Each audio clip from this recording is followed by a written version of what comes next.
എല്ലാവർക്കും ശ്രീമാത്രേ നമഃ. ത്രിപുരസുന്ദരി നവാവരണ തത്വം, ഇതാണ് ഇന്ന് നമ്മള് പറയാൻ പോകുന്നത്. വളരെ വിശേഷപ്പെട്ട ഒരു ജീവന്റെ യാത്രയായിട്ട് തന്നെ നമുക്കിതിനെ കാണണം. കാരണം അത് നമുക്ക് കേൾക്കുമ്പോൾ മനസ്സിലാവും എന്താണ് നമ്മുടെ ഒരു മനുഷ്യ ജീവന്റെ ആത്യന്തികമായിരിക്കുന്ന ലക്ഷ്യം. നമുക്കത് ഇനി ഞാൻ കൂടുതൽ അതിനെ കുറിച്ച് ഇൻട്രൊഡക്ഷൻ ഒന്നും പറയുന്നില്ല, നേരെ അതിലേക്ക് പ്രവേശിക്കുകയാണ്. കാരണം നവാവരണം എന്ന് പറയുമ്പോൾ തന്നെ നമുക്കറിയാം 9 ആവരണങ്ങളോടുകൂടി അമ്മയുടെ ശ്രീചക്ര നിവാസിനിയാണ് അമ്മ, അല്ലെ? ദേവി ത്രിപുരസുന്ദരി, ശ്രീചക്ര നിവാസിനി, ശ്രീചക്ര രാജരാജേശ്വരി, ഈ ശ്രീചക്ര സിംഹാസനേശ്വരി. അപ്പൊ എന്താണ് ഇതിന്റെ അർത്ഥം? ദേവി വാസം ചെയ്യുന്നത് ശ്രീചക്രത്തിലാണ് എന്ന് പറയുന്നു. ഈ ശ്രീചക്രത്തെ നേരിട്ടോ പടത്തിലോ കണ്ടാൽ വളരെയധികം അത്ഭുതം തോന്നുന്ന ഒരു കാഴ്ചയാണ്. എല്ലാവരും കണ്ടിട്ടുണ്ട്, ശ്രീചക്രം പൂജിക്കുന്നവരുണ്ട്, അല്ലെ? മഹാഭാഗ്യമാണ് ജീവിതത്തിൽ ഒരിക്കലും ശ്രീചക്രം എന്ന് പറയാൻ തന്നെ. അനേക ജന്മത്തെ ഭാഗ്യം വേണം ശ്രീചക്രത്തെ ദർശിക്കാൻ. അപ്പൊ ഈ ശ്രീചക്രം എന്ന് പറയുന്നത് വളരെയധികം എന്താ പറയാ അത്ഭുതം തോന്നിക്കുന്ന, വളരെയധികം എന്താണ് ഇതിന്റെ പുറകിലെന്ന് ഓരോരുത്തരും ചിന്തിക്കും. സാധാരണ ഒരു ശ്രീചക്രം ആർക്കും വരയ്ക്കാൻ സാധ്യമല്ല. എന്തുകൊണ്ടാണ് ഇതിന് ഇത്രയും അത്ഭുതം തോന്നുന്ന ഒരു കാഴ്ച എന്ന് പറയാൻ കാരണം, ഈ ശ്രീചക്രത്തെ എങ്ങനെ വരയ്ക്കാം? ഇത് ഞാൻ പറയുന്നത് ഫ്ലാറ്റ് മേരുവിനെ അല്ല, മേരു 3 ഡയമെൻഷണൽ ആണ്. ഇത് ഫ്ലാറ്റ് ആയിരിക്കുന്ന ശ്രീചക്രത്തെയാണ് പറയുന്നത്. ഈ ശ്രീചക്രത്തെ എങ്ങനെ വരയ്ക്കാം അല്ലെങ്കിൽ എങ്ങനെ ഉണ്ടാക്കാം എന്ന് ചിന്തിച്ചാൽ മാത്രമേ നമുക്ക് ഈ ആശ്ചര്യത്തിന്റെ കാരണം മനസ്സിലാവുള്ളൂ. കാരണം 9 ത്രികോണങ്ങൾ ഒന്നിനൊന്ന് ക്രോസ് ചെയ്യുന്ന രീതിയിൽ വയ്ക്കുന്നതിനെയാണ് ശ്രീചക്രം എന്ന് പറയുന്നത്. അപ്പൊ ഇതിനകത്ത് 5 ത്രികോണങ്ങള് ഒരു ദിശയിലേക്കും 4 ത്രികോണങ്ങൾ അതിന്റെ എതിർ ദിശയിലും ആയിട്ടാണ് ഇരിക്കുന്നത്. ഈ 9 ത്രികോണങ്ങളെ, അതായത് ഇതിലെ ആദ്യത്തെ 5 ത്രികോണങ്ങളെയാണ് നമ്മൾ ശക്തി കോണം എന്ന് പറയുന്നത്. ശിവകോണം എന്നറിയപ്പെടുന്നത് 4 എണ്ണമാണ്. അപ്പൊ ഈ 9നെയും കൂടെ ചേർത്തിട്ട് നമ്മൾ എന്ത് പറയുന്നു? ഈ എന്താ പറയാ ദേവിയുടെ ത്രികോണങ്ങളായിട്ട് ഇതിനകത്ത് ശിവ ത്രികോണങ്ങൾ ഉണ്ടെന്ന് പോലും ആർക്കും അറിയില്ല. 43 ശ്രീചക്രം ദേവിയുടെ ശരീരമാണെന്ന് പറയണു, അല്ലെ? അപ്പൊ ശ്രീചക്രം ശിവയോർ വപുഹു എന്ന് പറയുന്നത് തന്ത്രവിദ്യാ സാധകർക്ക് മാത്രമേ അറിയാവൂ. പക്ഷെ ഇതിനകത്ത് നമ്മൾ നോക്കുകയാണെങ്കിൽ 5ഉം 4ഉം ചേർന്നാണ് 9 ആയിട്ടിരിക്കുന്നത്. അപ്പൊ 2ഉം ഓരോ ദിശയിലേക്ക്, ഈ 5 എണ്ണം മുകളിലോട്ടും 4 എണ്ണം താഴോട്ടുമാണ് ഇരിക്കുന്നത്. ഈ 9 ത്രികോണങ്ങളെയാണ് നമ്മൾ മൊത്തത്തില് 43 ത്രികോണങ്ങള് ബിന്ദു ഉൾപ്പെടെ 44. ഇപ്പൊ ശക്തികോണം ശിവകോണം ചേർന്ന 43 ത്രികോണങ്ങൾ എന്ന് പറയുന്നു. ശക്തിയെ പൂജിക്കുന്നവർക്ക് 5 ത്രികോണങ്ങള് ശക്തി കോണങ്ങളും, ശിവനെ പൂജിക്കുന്നവർക്ക് 4 ത്രികോണങ്ങള് ശിവ ത്രികോണങ്ങളായിട്ട് പൂജ ചെയ്യാം. സെപ്പറേറ്റ് ആയിട്ട് വേണമെങ്കിലും ചെയ്യാം. ശക്തി കോണങ്ങൾ താഴേക്കും ശിവകോണങ്ങൾ മുകളിലേക്കും ഫേസ് ചെയ്തിരിക്കുന്നു എന്ന് മാത്രം. ഈ 5ഉം കൂടി ചേർന്ന് ഇന്റർസെക്ട് ചെയ്ത് 43 ത്രികോണങ്ങൾ ഉണ്ടാകുന്നു. ഇതിനെയാണ് നമ്മൾ ശ്രീചക്രം അല്ലെങ്കിൽ മേരു എന്നൊക്കെ പറയുന്നത്. അപ്പൊ നമുക്കറിയാം ചതുർഭി ശ്രീകണ്ഠശ്ച എന്ന ആചാര്യസ്വാമികളെ സൗന്ദര്യ ലഹരിയിൽ പറയുന്നുണ്ട്. അപ്പൊ 4 ത്രികോണങ്ങൾ ശ്രീകണ്ഠന്റെ ആണ്, ശിവന്റെ ആണ്, 5 എണ്ണം ശക്തിയുടേത്. ഇവിടെ 43 ത്രികോണങ്ങളുടെ നടുവില് ബിന്ദുസ്ഥാനം. അവിടെയാണ് പരമേശ്വരനും പരമേശ്വരിയും ഐക്യമായിട്ടിരിക്കുന്ന സ്ഥലം. ശിവശക്തി ഐക്യ സ്വരൂപിണിയായിരിക്കുന്ന ബിന്ദുസ്ഥാനത്തിരിക്കുന്ന ദേവിയെ ചുറ്റിയാണ് ഈ മറ്റ് ത്രികോണങ്ങളെല്ലാം ഇരിക്കുന്നത്. ശ്രദ്ധിച്ചു നോക്കിയാൽ നമുക്ക് മനസ്സിലാവും. ഈ 43 ത്രികോണങ്ങളും പരസ്പരം ക്രോസ് ചെയ്തിരിക്കുകയാണ്. അത് നമുക്ക് അങ്ങനെ തോന്നും, അല്ലെ? പക്ഷെ അവ ഇരിക്കുന്നത് എങ്ങനെയാണോ എന്ന് ചോദിച്ചു കഴിഞ്ഞാൽ ബിന്ദു, ത്രികോണം, വസുകോണം, ദശാരയുഗ്മം, മന്വശ്രം, നാഗദളം, ഷോഡശാരം, ഇങ്ങനെയാണ് ഇരിക്കുന്നത്. എന്താണ് ശ്രീചക്രം? ബിന്ദു, ത്രികോണ, വസുകോണ, ദശാരയുഗ്മം, ഇല്ലേ? അതിന്റെ ഒരു ശ്ലോകം തന്നെയുണ്ട്. ആ രീതിയിലാണ് ഇരിക്കുന്നത്. പക്ഷെ നമ്മൾ നോക്കുമ്പോ എന്താ, ഈ ശിവത്രികോണങ്ങളും ശക്തി ത്രികോണങ്ങളും ക്രോസ് ചെയ്തിരിക്കുന്നു. നടുവില് ബിന്ദു, അതിനെ ചുറ്റി ഒരു ട്രയാങ്കിള്, അതിനെ ചുറ്റി വസുകോണം, പിന്നെ 8 ത്രികോണം, അത് കഴിഞ്ഞിട്ട് അന്തർദശാരം എന്ന് പറയുന്ന 10 ത്രികോണങ്ങള്, പിന്നെ ബഹിർദശാരം എന്ന് പറയുന്ന 10 ത്രികോണങ്ങള്, പിന്നെ മന്വശ്രം എന്ന 14 ത്രികോണങ്ങള്, 14 മനുക്കൾ ഭരിക്കുന്ന മന്വന്തരങ്ങള്. അപ്പൊ ഒരു ബ്രഹ്മാവിന്റെ കൽപ്പകാലത്ത് 14 മനുക്കളാണ് ഭരിക്കുന്നതെന്ന് പറയുന്നു. ത്രികോണങ്ങൾ കഴിഞ്ഞാൽ പത്മങ്ങളാണ്, 8 പത്മങ്ങള്, നാഗദളമുള്ള സർക്കിള്, നഗ എന്ന് പറഞ്ഞാല് ആന എന്നാണ് അർത്ഥം. അഷ്ടഗജങ്ങളാണ് ഈ ഭൂമിയെ താങ്ങി നിർത്തുന്നതെന്ന് പറയുന്നു. ഇതിന് വെളിയില് 16 പത്മങ്ങൾ ചേർന്ന ഷോഡശാരം, അതിന് വെളിയില് 3 വലയങ്ങള്, ത്രിവലയങ്ങൾ എന്നാണ് ഇതിന് പറയുന്നത്. അതിന്റെ വെളിയിൽ ഒരു സ്ക്വയർ, അതിനെ ഭൂപുരം എന്നും പറയും. അപ്പൊ അവിടെ തുടങ്ങി ദേവിയെ കാണാന് ഒരു ജീവൻ ബിന്ദുസ്ഥാനത്തേക്ക് എത്തിച്ചേരണം. ഇവിടെ നമുക്ക് മനുഷ്യനെന്ന് പറയാൻ പറ്റത്തില്ല. കാരണം എന്താണ്, എല്ലാം ജീവനുകളാണ്. ഇവിടെ മനുഷ്യനും മൃഗങ്ങളും ബാക്കിയുള്ള അണ്ടചരാചരങ്ങളിൽ ഇരിക്കുന്ന കൃമി മുതൽ ബ്രഹ്മാവ് വരെ നമുക്ക് ജീവനെ പറയാൻ പറ്റും. അത് എന്ത് രൂപത്തെ സ്വീകരിക്കുന്നു എന്നുള്ളത് പ്രകൃതിയെ ആശ്രയിച്ചിരിക്കും, കർമ്മങ്ങളെ ആശ്രയിച്ചിരിക്കും. അതുകൊണ്ടാണ് ഒരു ജീവന്റെ യാത്ര എന്ന് പറയാൻ കാരണം. ഓരോ ജീവനും വന്നതും തിരിച്ചെത്തിച്ചേരേണ്ട സ്ഥലവുമാണ് ബിന്ദുസ്ഥാനം എന്ന് പറയുന്നത്. അപ്പൊ ഇത്ര യാത്ര ചെയ്യുന്ന, അതായത് ഈ യാത്ര ഭൂപുരത്ത് നിന്ന് ഭൂമിയിൽ നിന്ന്, നമുക്ക് ഭൂമിയെ കുറിച്ച് മാത്രമേ അറിയാവൂ, കാരണം മനുഷ്യർ ഇവിടെയാണുള്ളത് അല്ലെ. അപ്പൊ ഭൂമിയിൽ നിന്നുള്ള യാത്ര എവിടേക്കാണ്? ദേവിയുടെ അടുത്തിരിക്കുന്ന, ദേവിയുടെ അടുത്തേക്ക്, അതായത് ബിന്ദുസ്ഥാനത്തേക്ക്. ബിന്ദുസ്ഥാനത്ത് ദേവി മാത്രമല്ല, കാരണം ഒരു അചേതരാവസ്ഥയിൽ ശവത്തെ പോലെ കിടക്കുകയാണ് ഭഗവാൻ ശിവൻ. അപ്പൊ ഇതിനകത്ത് ശ്രീചക്രം ആദ്യമേ നമ്മൾ കണ്ടു, ശ്രീചക്രം ശിവയോർ വപ്പു എന്നാ പറയുന്നത്, ശിവന്റെ ശരീരം എന്നാ പറയുന്നത്. അപ്പൊ ആരാണ് ഈ ദേവി? ചലിക്കാതിരിക്കുന്ന ശിവനെ ചലിപ്പിച്ചുകൊണ്ട് ഈ പ്രപഞ്ചമായി തീരുന്നത് ദേവിയാണ്. അപ്പൊ ഇത് ആരുടെ ശരീരമാണെന്ന് ചോദിച്ചാൽ ശിവന്റെ ശരീരമാണ് അല്ലെ.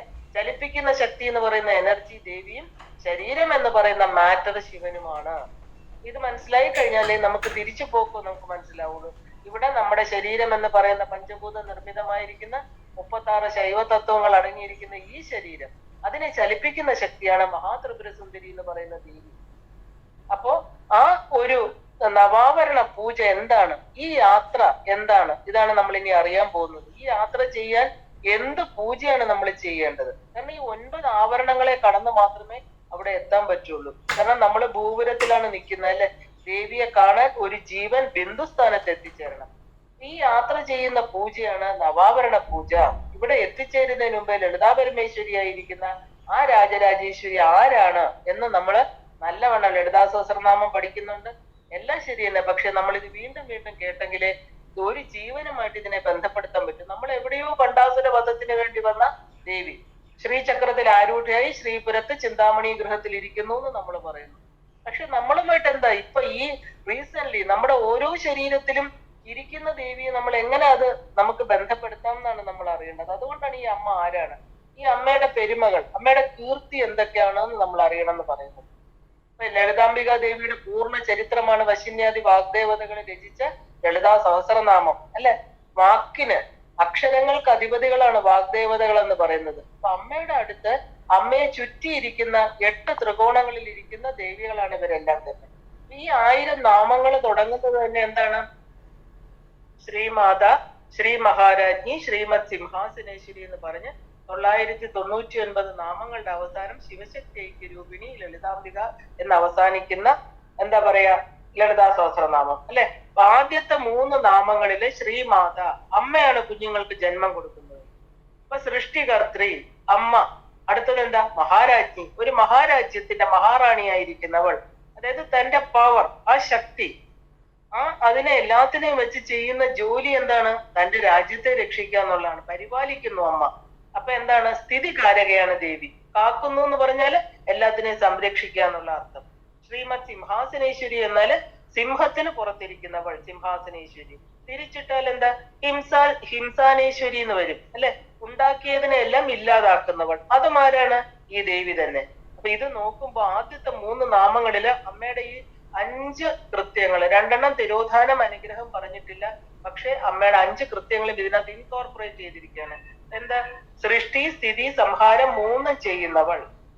അപ്പൊ ഈ 4 മുതൽ 999 വരെ മായ, തിരോധാനം, അത് കഴിഞ്ഞ് 999 നാമം അനുഗ്രഹം. കാരണം ഈ 2 കൃത്യങ്ങളും അതിനകത്ത് വരുന്നുണ്ട്. അപ്പൊ 5 കൃത്യങ്ങൾ. അമ്മ എന്താ നമ്മൾ പറയുന്നത്? പഞ്ചകൃത്യപരായണ. അപ്പൊ 4 മുതൽ 999 വരെയുള്ള നാമങ്ങള് മായ, തിരോധാനം, അത് കഴിഞ്ഞ് ലാസ്റ്റ് നാമം 990 ശിവശക്തി ഐക്യരൂപിണി. അമ്മയുടെ സിഗ്നേച്ചറാണ് ലളിതാംബിക. അപ്പൊ അങ്ങനെ 999 നാമം അനുഗ്രഹമാണ്. ഇങ്ങനെ ദേവിയുടെ പ്രപഞ്ചത്തിലെ 5 തൊഴിലുകളെ പറയുന്ന പഞ്ചകൃത്യപരായണ. ഇതാണ് ദേവിയുടെ ലളിതാ സഹസ്രനാമം എന്ന് പറയുന്നത്. കാരണം ലളിതാ പരമേശ്വരി എങ്ങനെയാണ് ആവിർഭൂതയായത്? തുടക്കത്തില് ചിതഗ്നി കുണ്ട സംഭൂത എന്ന് പറഞ്ഞു. അമ്മ എങ്ങനെയാണ് ഉദ്യദ്ഭാനു സഹസ്രാഭയായിട്ട് വന്നത്? ഉദയസൂര്യന്മാർ 1000 ഉദിച്ച പോലെ പ്രകാശത്തോടെ ചതുർബാഹു സമന്വിത, ദേവകാര്യ സമുദ്യുത, ദേവന്മാരുടെ കാര്യങ്ങൾ സാധിക്കാനായിട്ട് 4 കൈകളോടെ അമ്മ ആവിർഭവിച്ചു വന്നു. 4 കൈകളിൽ 4 സാധനങ്ങൾ വെച്ചിരിക്കുകയാണ്. ഒന്നില് പാശം, രാഗസ്വരൂപ പാശാഠ്യ, ഒരു കൈയിൽ അങ്കുശം, ഒരു കയ്യില് ഇക്ഷു കോദണ്ഡം, മനസ്സാകുന്ന കോദണ്ഡം. മനോരൂപേക്ഷു കോദണ്ഡം എന്ന് പ്രത്യേകിച്ച് ആ ഒരു പ്രത്യേക വില്ല്. അമ്മ സാധാരണ വില്ലല്ല വെച്ചിരിക്കുന്നത്. എന്താ എടുത്തു പറയുന്നുണ്ട്, നോക്കൂ. മനോരൂപേക്ഷു കോദണ്ഡം. അമ്മ സാധാരണ കരിമ്പ് വില്ലാണെന്ന് പറഞ്ഞോ ഇവിടെ. ഇക്ഷു കോദണ്ഡം എന്ന് പറഞ്ഞാല് കരിമ്പ് വില്ല്. ഇപ്പൊ ചില ധ്യാനങ്ങളിൽ പറയുന്നുണ്ട് ഇക്ഷു കോദണ്ഡം, വേറും കരിമ്പ് വില്ല്. ഇവിടെ പറയണു മനോരൂപേക്ഷു കോദണ്ഡം. ഇതൊക്കെ വളരെ വളരെ മൈന്യൂട്ടായിട്ട് നമ്മൾ ശ്രദ്ധിക്കേണ്ട കാര്യങ്ങളാണ്. മനസ്സാകുന്ന കോദണ്ഡത്തെ കയ്യിൽ വെച്ചിരിക്കുന്നവൾ, മറ്റേ കയ്യിലോ 5 പുഷ്പബാണങ്ങള്. സാധാരണ പുഷ്പബാണങ്ങളാണോ? ശ്യാമാദേവിയുടെ കയ്യിൽ നമ്മൾ കണ്ടോ? അമ്മയുടെ കയ്യിലുമുണ്ട് 5 പുഷ്പബാണങ്ങൾ. ഇത് സാധാരണ പുഷ്പബാണങ്ങളല്ല. എടുത്തു പറയണു. ആരാ പറയുന്ന? വശിന്യാദി വാഗ്ദേവതകൾ പറയണു പഞ്ചതന്മാത്ര സായക. 5 തന്മാത്രകൾ, ഈ പ്രപഞ്ചത്തിന്റെ സൃഷ്ടിക്ക് മൂല കാരണമായിരിക്കുന്ന 5 തന്മാത്രകളെ അമ്മ പുഷ്പങ്ങളുടെ രൂപത്തില് കൈ വെച്ചിരിക്കുന്നു. ഇതാണ് ലളിതാ ത്രിപുര സുന്ദരിയുടെ വ്യത്യാസം ബാക്കിയുള്ളവരിൽ നിന്ന്, ബാക്കിയുള്ള ഏത് ദേവതാ സങ്കല്പത്തിൽ നിന്നും. എന്തുകൊണ്ടാണ് അമ്മ ഈ സൃഷ്ടപ്രപഞ്ചത്തിന്റെ ശ്രീമാത, ശ്രീ മഹാരാജ്ഞി, ശ്രീമത് സിംഹാസനേശ്വരി, അവിടെ 3 5 കൃത്യങ്ങൾ പറയുന്നു. അമ്മയുടെ കയ്യിലിരിക്കുന്ന കാര്യങ്ങൾ എടുത്തു പറയുന്നു. മനോരൂപേക്ഷ കോദണ്ഡ പഞ്ചതന്മാത്ര സായക. അപ്പൊ ഇതൊരു വിശേഷ തരത്തിലുള്ള വില്ലാണ് അല്ലെ. ആ മനസ്സാകുന്ന വില്ലാണ് അമ്മയുടെ കയ്യിലിരിക്കുന്നത്. ഈ സാധാരണ പുഷ്പങ്ങളല്ല, ഈ പറയുന്ന 5 തന്മാത്രകളെയാണ് അമ്മ കൈ വെച്ചിരിക്കുന്നത്. അപ്പൊ ഇങ്ങനെ ദേവിയുടെ ഭാഗ്യവർണ്ണന. അമ്മയുടെ തലമുടി എന്താണ്? ചെമ്പകാശോക പുന്നാക പുഷ്പങ്ങള്, നെറ്റിയിലെ കസ്തൂരി തിലകം, ചന്ദ്രനെ പോലെ വളഞ്ഞ നെറ്റി ഇല്ലേ, അതിൽ കിടക്കുന്ന അളകങ്ങള്, ചലിക്കുന്ന കണ്ണുകള്, മുഖമാകുന്ന ചന്ദ്രബിംബത്തിൽ ഒഴുകുന്ന ജലം പോലെ കണ്ണിനുള്ളിൽ 2 മീനുകളെ പോലെയുള്ള കൃഷ്ണമണികള്. ഇങ്ങനെ ദേവിയുടെ അതിമനോഹരമായിരിക്കുന്ന ശരീരത്തെയാണ് ആദ്യം പറയുന്നത്. ഇതിനെ നമ്മൾ ബാഹ്യവർണ്ണന എന്ന് പറയണം. അത് വശിന്യാദി വാഗ്ദേവതകളെ കൊണ്ടുപോലും ചെയ്യാൻ പറ്റില്ല. കാരണം എന്താ? അത്രയ്ക്ക് ഒരു വസ്തുവിനോടും, ഈ സൃഷ്ട പ്രപഞ്ചത്തിൽ ഒരു ദൃശ്യമായിരിക്കുന്ന വസ്തുവിനോടും അമ്മയെ ലളിതാ ത്രിപുര സുന്ദരിയെ ഉപമിക്കാൻ സാധ്യമല്ല. കാരണം ഇതിന് കമ്പാരിസൺ ഇല്ല. ആരുമായിട്ടാണ് നമ്മൾ ഉപമിക്കുക? കാരണം ഇതിൽ നിന്നാണ് എല്ലാം വന്നിരിക്കുന്നത്. അപ്പൊ അമ്മ ഒരു വസ്തുവിനോടും നമുക്ക് കമ്പയർ ചെയ്യാൻ പറ്റില്ല. അതുകൊണ്ടാണ് അനാകലിത സാദൃശ്യ ചിമ്പുകശ്രീ വിരാജിത. അപ്പൊ ഈ അമ്മയ്ക്ക് എന്താ പറയുക, ഒന്നിനോടും, ഒരു വ്യക്തിയോടാവട്ടെ, ഒരു സാധനത്തിനോടാവട്ടെ, ഒരു വസ്തുവിനോടാവട്ടെ, എല്ലാം നമുക്ക് അതിന് ആ വസ്തുവിന് സൗന്ദര്യം കിട്ടിയത് ദേവിയിൽ നിന്നെന്ന് പറയാം. പക്ഷെ ദേവിയെ നമുക്ക് ഒന്നിനോടും കമ്പയർ ചെയ്യാൻ പറ്റില്ല. ഈ നാമങ്ങൾ കഴിഞ്ഞ് ദേവിയെ എവിടെയാണ് ഇരിക്കുന്നതെന്ന് പറയുന്നു അല്ലെ. ഒരു പെൺ സിംഹത്തെ പോലെ നടക്കുന്നു. മഹാലാവണ്യ ശേവതി. ഇരിക്കുന്നത് ശ്രീനഗരത്തിലാണെന്ന് കണ്ടു. സുമേരു മധ്യ ശൃംഗസ്ഥ ശ്രീമൻ നഗര നായിക ചിന്താമണി ഗൃഹാന്തസ്ഥ പഞ്ചബ്രഹ്മാസന സ്ഥിത മഹാപത്മാടവി സംസ്ഥ കദംബവന വാസിനി സുധാസാഗര മധ്യസ്ഥ കാമാക്ഷി കാമദായിനി. ഇത്രയും കാര്യങ്ങൾ പറഞ്ഞപ്പോ അമ്മ എവിടെ നിന്ന് വന്നു, എങ്ങനെ ഇരിക്കും, എന്തിനാണ് വന്നത്, എവിടെയാണ് ഇരിക്കുന്നത്, ഇവിടെ എത്തിച്ചേർന്നു നമ്മളില്ലേ. അമ്മ തന്നെയാണ് കാമാക്ഷി എന്ന് പറയണു. അമ്മ തന്നെയാണ് കാമദായിനി, പഞ്ചബ്രഹ്മാസന സ്ഥിത. എല്ലാം ഒരു വലിയ എന്താ പറയാ, എല്ലാം ഒറ്റയാളെ ചേർത്തിട്ടാ പറയുന്നത്. ഇതിനകത്ത് വേറെ ആളില്ല. കാരണം അത് എടുത്തു പറയുന്നുണ്ട്. അമ്മ തന്നെയാണ് കാമാക്ഷി. ഈ കാമങ്ങളെ എല്ലാം കൊടുക്കുന്നവളും ദേവി തന്നെയാണ്. അപ്പൊ ലളിതാ ത്രിപുര സുന്ദരിയുടെ വിവിധ ഭാവങ്ങളെയാണ് ഇവിടെ പറഞ്ഞു പോകുന്നത്. ഒരു വലിയ താമരക്കാട്, എവിടെയാ അമ്മ ഇരിക്കുന്നത്? അതില് കദംബവനം, അതിന്റെ മധ്യത്തിലെ ശ്രീമൻ നഗരത്തിലെ ചിന്താമണി കൊണ്ട് നിർമ്മിച്ച ഒരു ഗൃഹത്തില് അമ്മ വസിക്കണു. അപ്പൊ അമ്മയുടെ ആ ഒരു ഭവനത്തിന്റെ വിശേഷമായ പേരെന്താ? ചിന്താമണി ഗൃഹം അല്ലെ. അപ്പൊ അതിന്റെ ആ ഒരു വൈശിഷ്യം, തന്റെ എല്ലാ മക്കൾക്കും വേണ്ടി ദേവി എങ്ങനെയാണ് അവിടെ ഇരുന്ന് അനുഗ്രഹം കൊടുക്കുന്നത്? കാമദായിനിയായിട്ട് അമ്മ അവിടെ ഇരിക്കുകയാണ്. ആ അനുഗ്രഹം എങ്ങനെ കൊടുക്കണമെന്ന് സൗന്ദര്യ ലഹരിയില് ആചാര്യസ്വാമികൾ പറയുന്നുണ്ട് അല്ലെ. മനുഷ്യരിൽ 3 വിഭാഗങ്ങളുണ്ട്. സാധാരണയായിട്ട് പണക്കാര്, പണമില്ലാത്തവൻ, പഠിച്ചവൻ, പഠിക്കാത്തവൻ. ഇങ്ങനെ ആണ് സാധാരണ 2 വിഭാഗക്കാരെ. എന്തിന്റെയും ഒന്ന് അതിന്റെ ഓപ്പോസിറ്റ്. പക്ഷെ എന്നാൽ ഭഗവത്പാദര് പറയുന്ന എന്താ? ആദ്യത്തെ ഗ്രൂപ്പിനെ അവിദ്യാനാം, വിദ്യയില്ലാത്തവര്. വിദ്യയില്ലാത്തവർ ഒരു ഗ്രൂപ്പാണ്. എന്താണ് വിദ്യ എന്നറിയണം, എന്നാലേ നമുക്ക് അവിദ്യ എന്താണെന്ന് അറിയാൻ പറ്റൂ അല്ലെ. അവർക്ക്, ഈ അവിദ്യ ഉള്ളവർക്ക് അന്തസ്തിമിര മിഹിര ദീപനഗരി. അവർക്ക് വിദ്യയില്ലാത്തവരുടെ അന്തസ്തിമിരം, ഉള്ളിലെ ഇരുട്ട്, അവിദ്യ ഇല്ലാതാക്കുന്ന ജ്ഞാന വെളിച്ചമായിട്ടിരിക്കുന്ന ആരാ? ഈ ദേവിയ. കാരണം അവർക്ക് ഉള്ളിലെ ഇരുട്ടാണ് അല്ലെ. അവിദ്യ എന്ന് പറഞ്ഞാൽ എന്താ? ഒരു ശരീരം കിട്ടിയത് കൊണ്ടോ, ഈ ബാഹ്യമായിരിക്കുന്ന വസ്തുക്കളെ കണ്ടത് കൊണ്ടോ തന്റെ സ്വസ്വരൂപം എന്താണെന്നോ ഞാൻ ആരാണെന്നോ ഒരു ജന്മത്തിലും മനസ്സിലാവുന്നില്ല. അവർക്ക് പോലും അമ്മ ആരായിട്ടിരിക്കണു? ആ ഇരുട്ട് മാറ്റുന്ന ജ്ഞാന വെളിച്ചമായിട്ടിരിക്കണു. രണ്ടാമത്തെ ഗ്രൂപ്പ് ജഡാനാം. അപ്പൊ ജഡങ്ങൾക്ക് എന്തായിട്ടിരിക്കണം? അമ്മ ചൈതന്യ സ്ഥാപക ശ്രുതിഞ്ചരി. അമ്മ ചൈതന്യം കൊടുക്കണം. ജഡങ്ങൾ എന്ന് പറഞ്ഞാൽ യാതൊരു വിധത്തിലുള്ള ഒരു അനക്കം പോലും ഇല്ലാതെ ഒന്നും അറിയില്ല. വരിക, ഉണ്ണുക, ഉറങ്ങുക, പോവുക, അല്ലെ? ജീവിതത്തിൽ ഒന്നും അറിയില്ല. വെറും മൃഗങ്ങളെ പോലെ ജീവിക്കുന്നു. അവരെയാണ് ജഡാനാം എന്ന് പറയുന്നത്. വെറും ജഡങ്ങള്. അവർക്കമ്മ എന്താ? അവർക്കും ഒരു സമയത്ത് മകരന്ദ ശ്രുതി, ആ അനുഭവമാകുന്ന മകരന്ദത്തെ കൊടുക്കുന്ന ഒരു ശ്രുതിയും ശരി, ഒരു എന്താ പൂങ്കെട്ട് പോലെ, പൂങ്കൊത്തു പോലെ അമ്മ ഇരിക്കുകയാണ്. അപ്പൊ മൂന്നാമത്തെ ഗ്രൂപ്പ് ദരിദ്രാണ്. എപ്പോഴും എനിക്കൊന്നും ഇല്ല എന്ന് പറയുന്നവര്, ദാരിദ്ര്യമുള്ളവര്, അല്ലെ? അപ്പൊ ആ ദാരിദ്ര്യം ഉള്ളവർക്ക് എന്താണ്? അവര് ദാരിദ്ര്യമുള്ളവര് മാത്രമല്ല, എപ്പോഴും ഇല്ല ഇല്ല, എന്തൊക്കെ ഉണ്ടെങ്കിലും അവരെന്താ പറയുന്നത്? ഇല്ല. അല്ല, അവർക്ക് ദാരിദ്ര്യം ഉണ്ടോന്ന് വെച്ചാൽ ചിലപ്പോ പണം ഉണ്ടാവാം, എല്ലാ പൊസഷൻസും ഉണ്ടാവാം, പക്ഷെ അവരെപ്പോഴും ദാരിദ്ര്യം പറഞ്ഞുകൊണ്ടിരിക്കും. നാവിൽ അങ്ങനെ വരുള്ളൂ. അവർക്ക് എന്താ? അമ്മ ചിന്താമണി ഗുണനിക. ചിന്താമണി എന്ന് പറയുന്ന ഒരു രത്നം, അതിന്റെ മുമ്പിൽ എന്ത് ചോദിച്ചാലും അത് കൊടുക്കും. ദേവിയാണെങ്കിൽ ആരാ? ചിന്താമണി ഗുണനിക. അമ്മ തന്നെ ഒരു ചിന്താമണി രത്നമായിട്ട് ഇരിക്കുകയാണ്. ചോദിക്കുന്ന എല്ലാം കൊടുക്കുന്നവളായിട്ടിരിക്കുന്നു. ദേവിയുടെ ഭവനം എന്താ? ചിന്താമണി ഗൃഹം.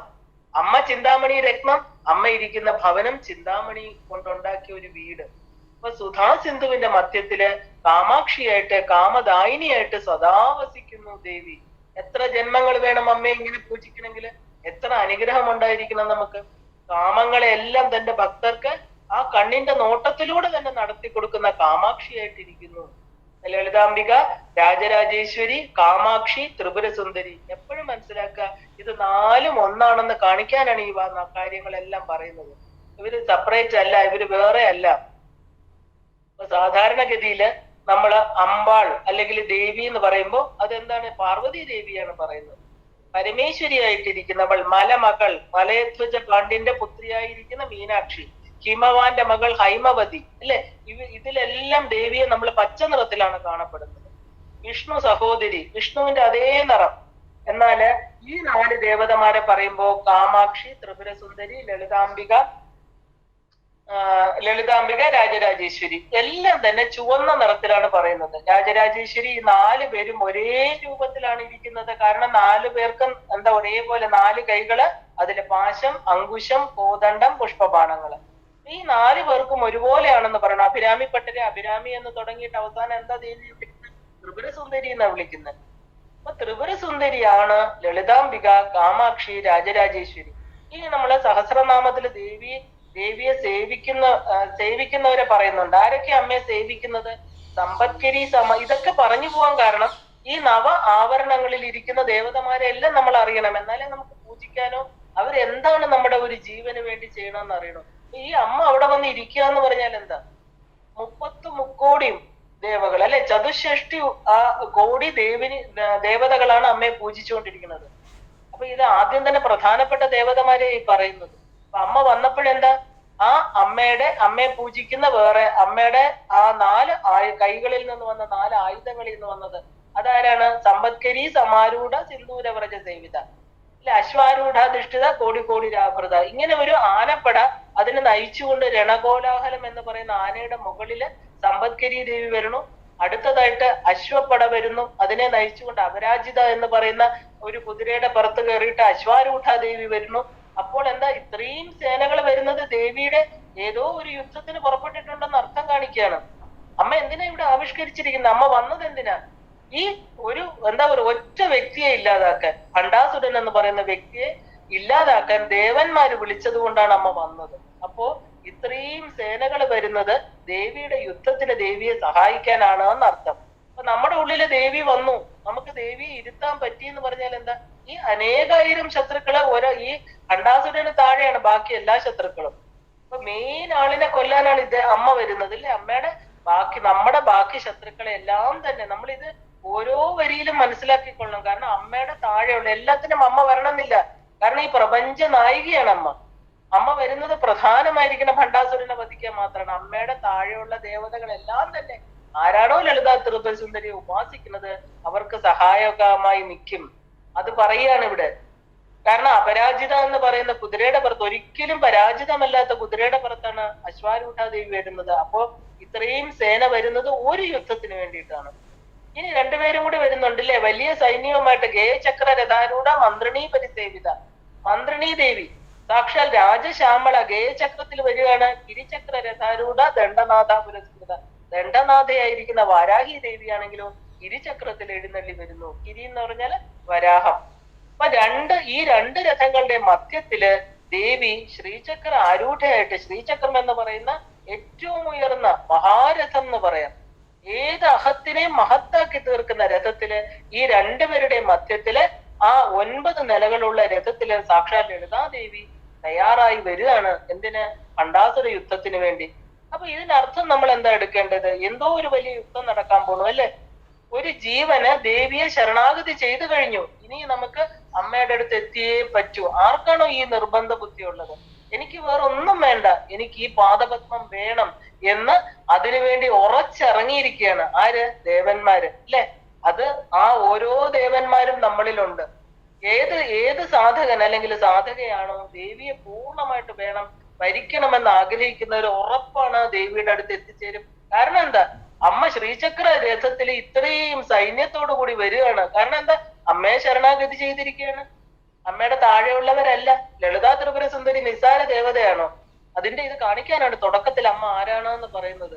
അമ്മയെ വിളിച്ച അമ്മ വരും. കാരണം കാമാക്ഷിയാണ്, കാമദായിനിയാണ്, സുധാസിന്ധുവിന്റെ മധ്യത്തിൽ ഇരിക്കുന്നതാണ്. കാരണം തന്റെ മക്കൾക്ക് എന്തും ചെയ്യാനായിട്ട് നിൽക്കുന്ന ഒരു ദേവതയാണ്. അപ്പൊ വിളിച്ചു കഴിഞ്ഞാൽ അമ്മ ഉറപ്പാണ് വരും.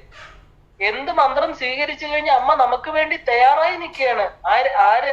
ഇത്രയും വലിയൊരു പടയുമായിട്ട് അല്ലെ? യുദ്ധ സന്നാഹങ്ങളുമായിട്ട് അമ്മ വന്നിരിക്കുകയാണ്. അപ്പൊ എന്താണ് യുദ്ധം നടക്കാൻ പോണത്?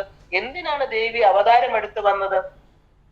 ഏത് യുദ്ധത്തിനാണ് ദേവി തന്റെ ശ്രീചക്രത്തിൽ ആരൂഢയായിട്ട് യാത്ര പുറപ്പെടുന്നതെന്ന് നമ്മൾ അറിയണം. എന്തിനാ അമ്മയെ വിളിച്ചത്? ഈ വെറും ഭൗതികമായിരിക്കുന്ന കുറച്ച് നിസാരമായിരിക്കുന്ന എന്താ പറയാ, വെറും എന്താ പറയാ, ഒരു പൂ കൊഴിയുന്ന അത്രയും പോലെ ഉള്ള ആഗ്രഹങ്ങൾക്ക് അല്ലെ? ഇന്ന് അത് വേണം ഇത് വേണം എന്ന് പറഞ്ഞ ഒരു രാവിലെ വിരിഞ്ഞ പൂ വൈകിട്ട് ഉറപ്പായിട്ട് പ്രകൃതി നിയമം അനുസരിച്ച് കൊഴിഞ്ഞു പോകും. അതുപോലെയാണ് നമ്മുടെ ആഗ്രഹങ്ങള്. നിസാരമായി ശരീര സംബന്ധിയായിരിക്കുന്ന ചെറിയ ചെറിയ ആഗ്രഹങ്ങൾ അമ്മയോട് ചോദിക്കുക, അത് നിറവേറ്റപ്പെടുക, അതിന് സന്തോഷമായിട്ടിരിക്കുക. അപ്പൊ അത്രയും ശരീരബദ്ധമാണ് ഈ ജീവൻ. എപ്പോ ഈ ശരീരത്തിൽ നിന്ന് നമ്മൾ പുറത്തേക്ക് വരുന്നോ, എപ്പോഴാണോ നമുക്ക് ആത്മജ്ഞാനം വേണം. ആത്മവിദ്യയാണ് ശ്രീവിദ്യ. ശ്രീവിദ്യയുടെ ദേവതയാണ് ലളിതാ ത്രിപുര സുന്ദരി. ചെറിയ കാര്യങ്ങൾക്ക് വിളിക്കേണ്ട ആളല്ല അമ്മ. അതെപ്പോഴും മനസ്സിലാക്കണം. അമ്മയെ വിളിച്ചു കഴിഞ്ഞാൽ അമ്മ ഇത്രയും ആൾക്കാരുമായിട്ടാ വരുന്നത്. അപ്പൊ ശ്രീചക്ര രഥത്തിൽ ആരൂഢയായിട്ട് അമ്മ യാത്ര പുറപ്പെടുന്ന എന്തിനാണെന്ന് അറിഞ്ഞിട്ട് വേണം അമ്മയെ വിളിക്കാൻ. നമുക്ക് അമ്മയെ പൂജിക്കാൻ മാത്രമേ അർഹതയുള്ളൂ. അത്രയും ഒരു ജീവൻ അമ്മയുടെ അടുത്ത് എത്തണം. ഇനി എനിക്ക് ജന്മം വേണ്ടാന്ന് തീരുമാനിച്ച ഒരാൾക്ക് മാത്രമേ അമ്മയെ യുദ്ധത്തിന് വിളിക്കൂ. അമ്മ വരൂ, എന്നെ രക്ഷിക്കൂ അല്ലെ? ആ പാദത്തിൽ ചേർന്ന് കിടന്നിട്ട് പറയണേ, ഇനി എനിക്ക് വേണ്ട ഒന്നും. അല്ല അത് കഴിഞ്ഞിട്ട് പിന്നെ തിരിച്ച് കാശി പോയിട്ടും തിരിച്ചിവിടെ വന്നിട്ട് ആഗ്രഹങ്ങളുടെ പുറകെ നടക്കാനല്ല. അപ്പൊ അങ്ങനെ ഒരു ജീവനെ ലളിതാ ത്രിപുര സുന്ദരിയെ വിളിച്ചു വരുത്താവും. അല്ലാതെ ചെറിയ ചെറിയ കാര്യങ്ങൾക്ക് വിളിക്കുന്നവർക്ക് അതിൻ്റെതായിട്ടുള്ള പാപങ്ങൾ ലഭിക്കുന്നവരാണ്. കാരണം ഈ അമ്മ ആരാണ്?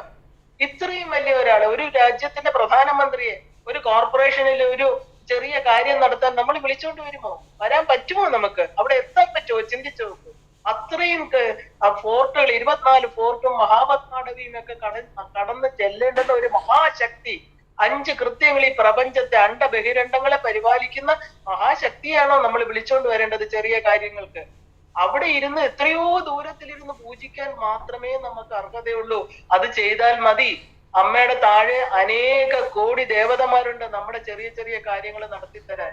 അതിൽ വിശ്വസിക്കണം നമ്മള്. അപ്പൊ ശ്രീചക്ര രഥത്തില് യാത്ര പുറപ്പെടുകയാണ്. വിളിച്ചുടനെ അമ്മ എപ്പോഴാ പുറപ്പെട്ടാന്ന് നമ്മൾ അറിയണം. എന്തിനാണ് ദേവി നവാവരണത്തിൽ നമ്മൾ പൂജിക്കുന്നത്? എന്താണ് ഇതിന് കാരണം? ഇത് തന്നെയാണ് കാരണം.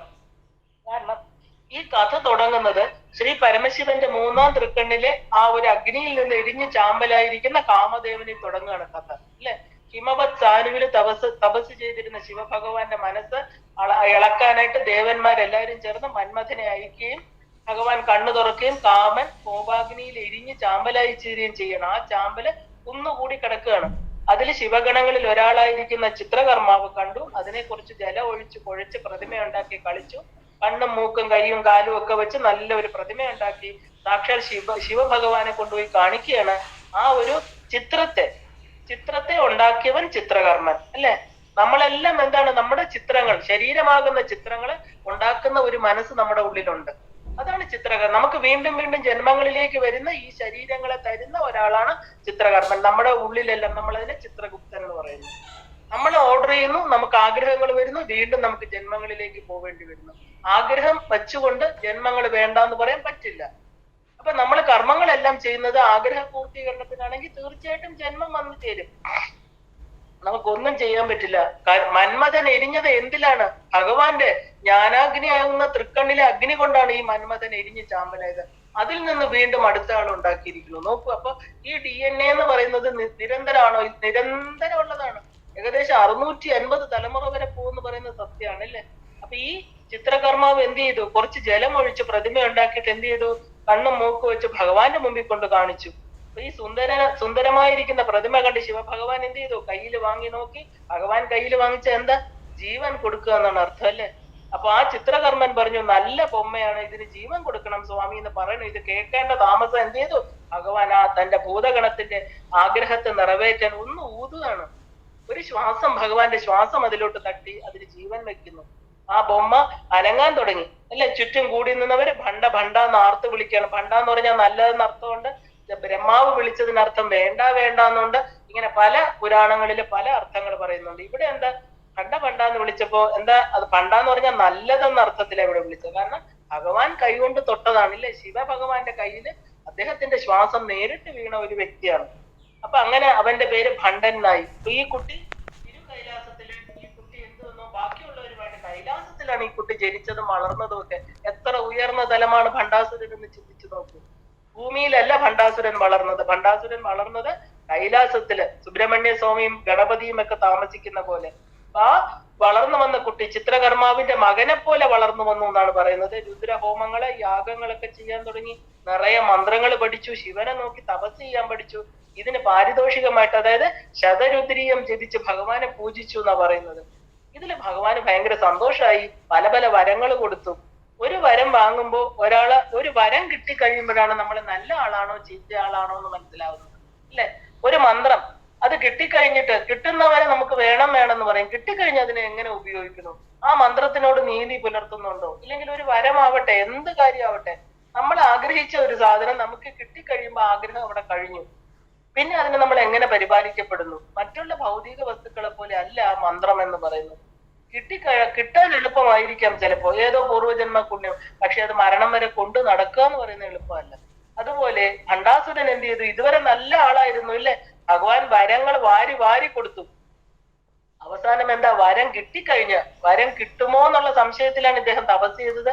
ശിവന്റെ മുമ്പിൽ നല്ല ആളായിട്ടിരുന്നു ഈ ഭണ്ഡാസുരൻ. ശിവന് എന്തോ ഒരു ഭയങ്കര സ്നേഹവും തോന്നി. അങ്ങനെ വരങ്ങൾ കൊടുത്തു. അങ്ങനെ എന്തായി? വളരെ ഉയർന്ന ആള് തപസ് ചെയ്ത് ഭഗവാൻ പ്രത്യക്ഷനായപ്പോ ചോദിച്ചത് എന്താ? താൻ എന്നും ധർമ്മിഷ്ഠനായിരിക്കണം എന്നായിരുന്നു. ആരാണത്? കുബേരൻ അല്ലെ? ഒരാൾ വളരെ, അതുകൊണ്ടാണ് അദ്ദേഹത്തിന് നിധികളുടെ ഒരു അധിപത്വം കൊടുത്തത്. കാരണം കുബേരൻ മാത്രമാണ് ചോദിച്ചത് എനിക്ക് നീതി വേണം, ധർമ്മവാനായിരിക്കണം. അങ്ങനെയുള്ള ഒരാളെ നമുക്ക് എന്താ പറയാ, ഈ പണത്തിന്റെ കാര്യങ്ങളൊക്കെ ഏൽപ്പിക്കാൻ പറ്റും. ഇല്ലെങ്കിൽ എല്ലാം തട്ടിയെടുത്ത് പോകും അല്ലേ? പക്ഷെ ഇദ്ദേഹമാണെങ്കിലോ വരം കിട്ടുന്നിടം വരെ വളരെ നല്ലതായിട്ട് ശിവനെ ഭജിച്ചു. എന്നാലും ഭണ്ഡൻ ചോദിച്ചു ഭഗവാൻ ഇനി എന്ത് വരം വേണമെന്ന് ചോദിച്ചപ്പോ, കാരണം ഓരോ പ്രാവശ്യം തപസ് ചെയ്യുമ്പോഴും വരം കൊടുക്കുകയാണ് ശിവൻ. കാരണം അത്രയ്ക്ക് ഇഷ്ടമാണ് ഈ ഭണ്ഡാസുരന്. അപ്പൊ ഭണ്ഡൻ അവസാനം എന്ത് ചെയ്തു? ലാസ്റ്റ് വരം ചോദിച്ചത് എന്താണ് ചോദിച്ചത്?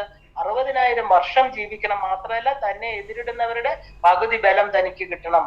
അപ്പൊ ദേവി ചിന്താമണി ഗുണനികയാണ് അല്ലെ? എന്ത് ചോദിച്ചാലും തരും. പക്ഷേ എങ്ങനെ എന്ത് ചോദിക്കണം എന്ന് നമ്മൾ അറിയണം. കാരണം നമ്മൾ ചോദിക്കുന്നവരുടെ അടുത്താണ്. അമ്മ എന്ത് കൊടുക്കാനും തയ്യാറാണ്. അത് വാങ്ങിച്ചാൽ അത് നമുക്ക് കൊണ്ടു നടക്കാൻ പറ്റുമോ?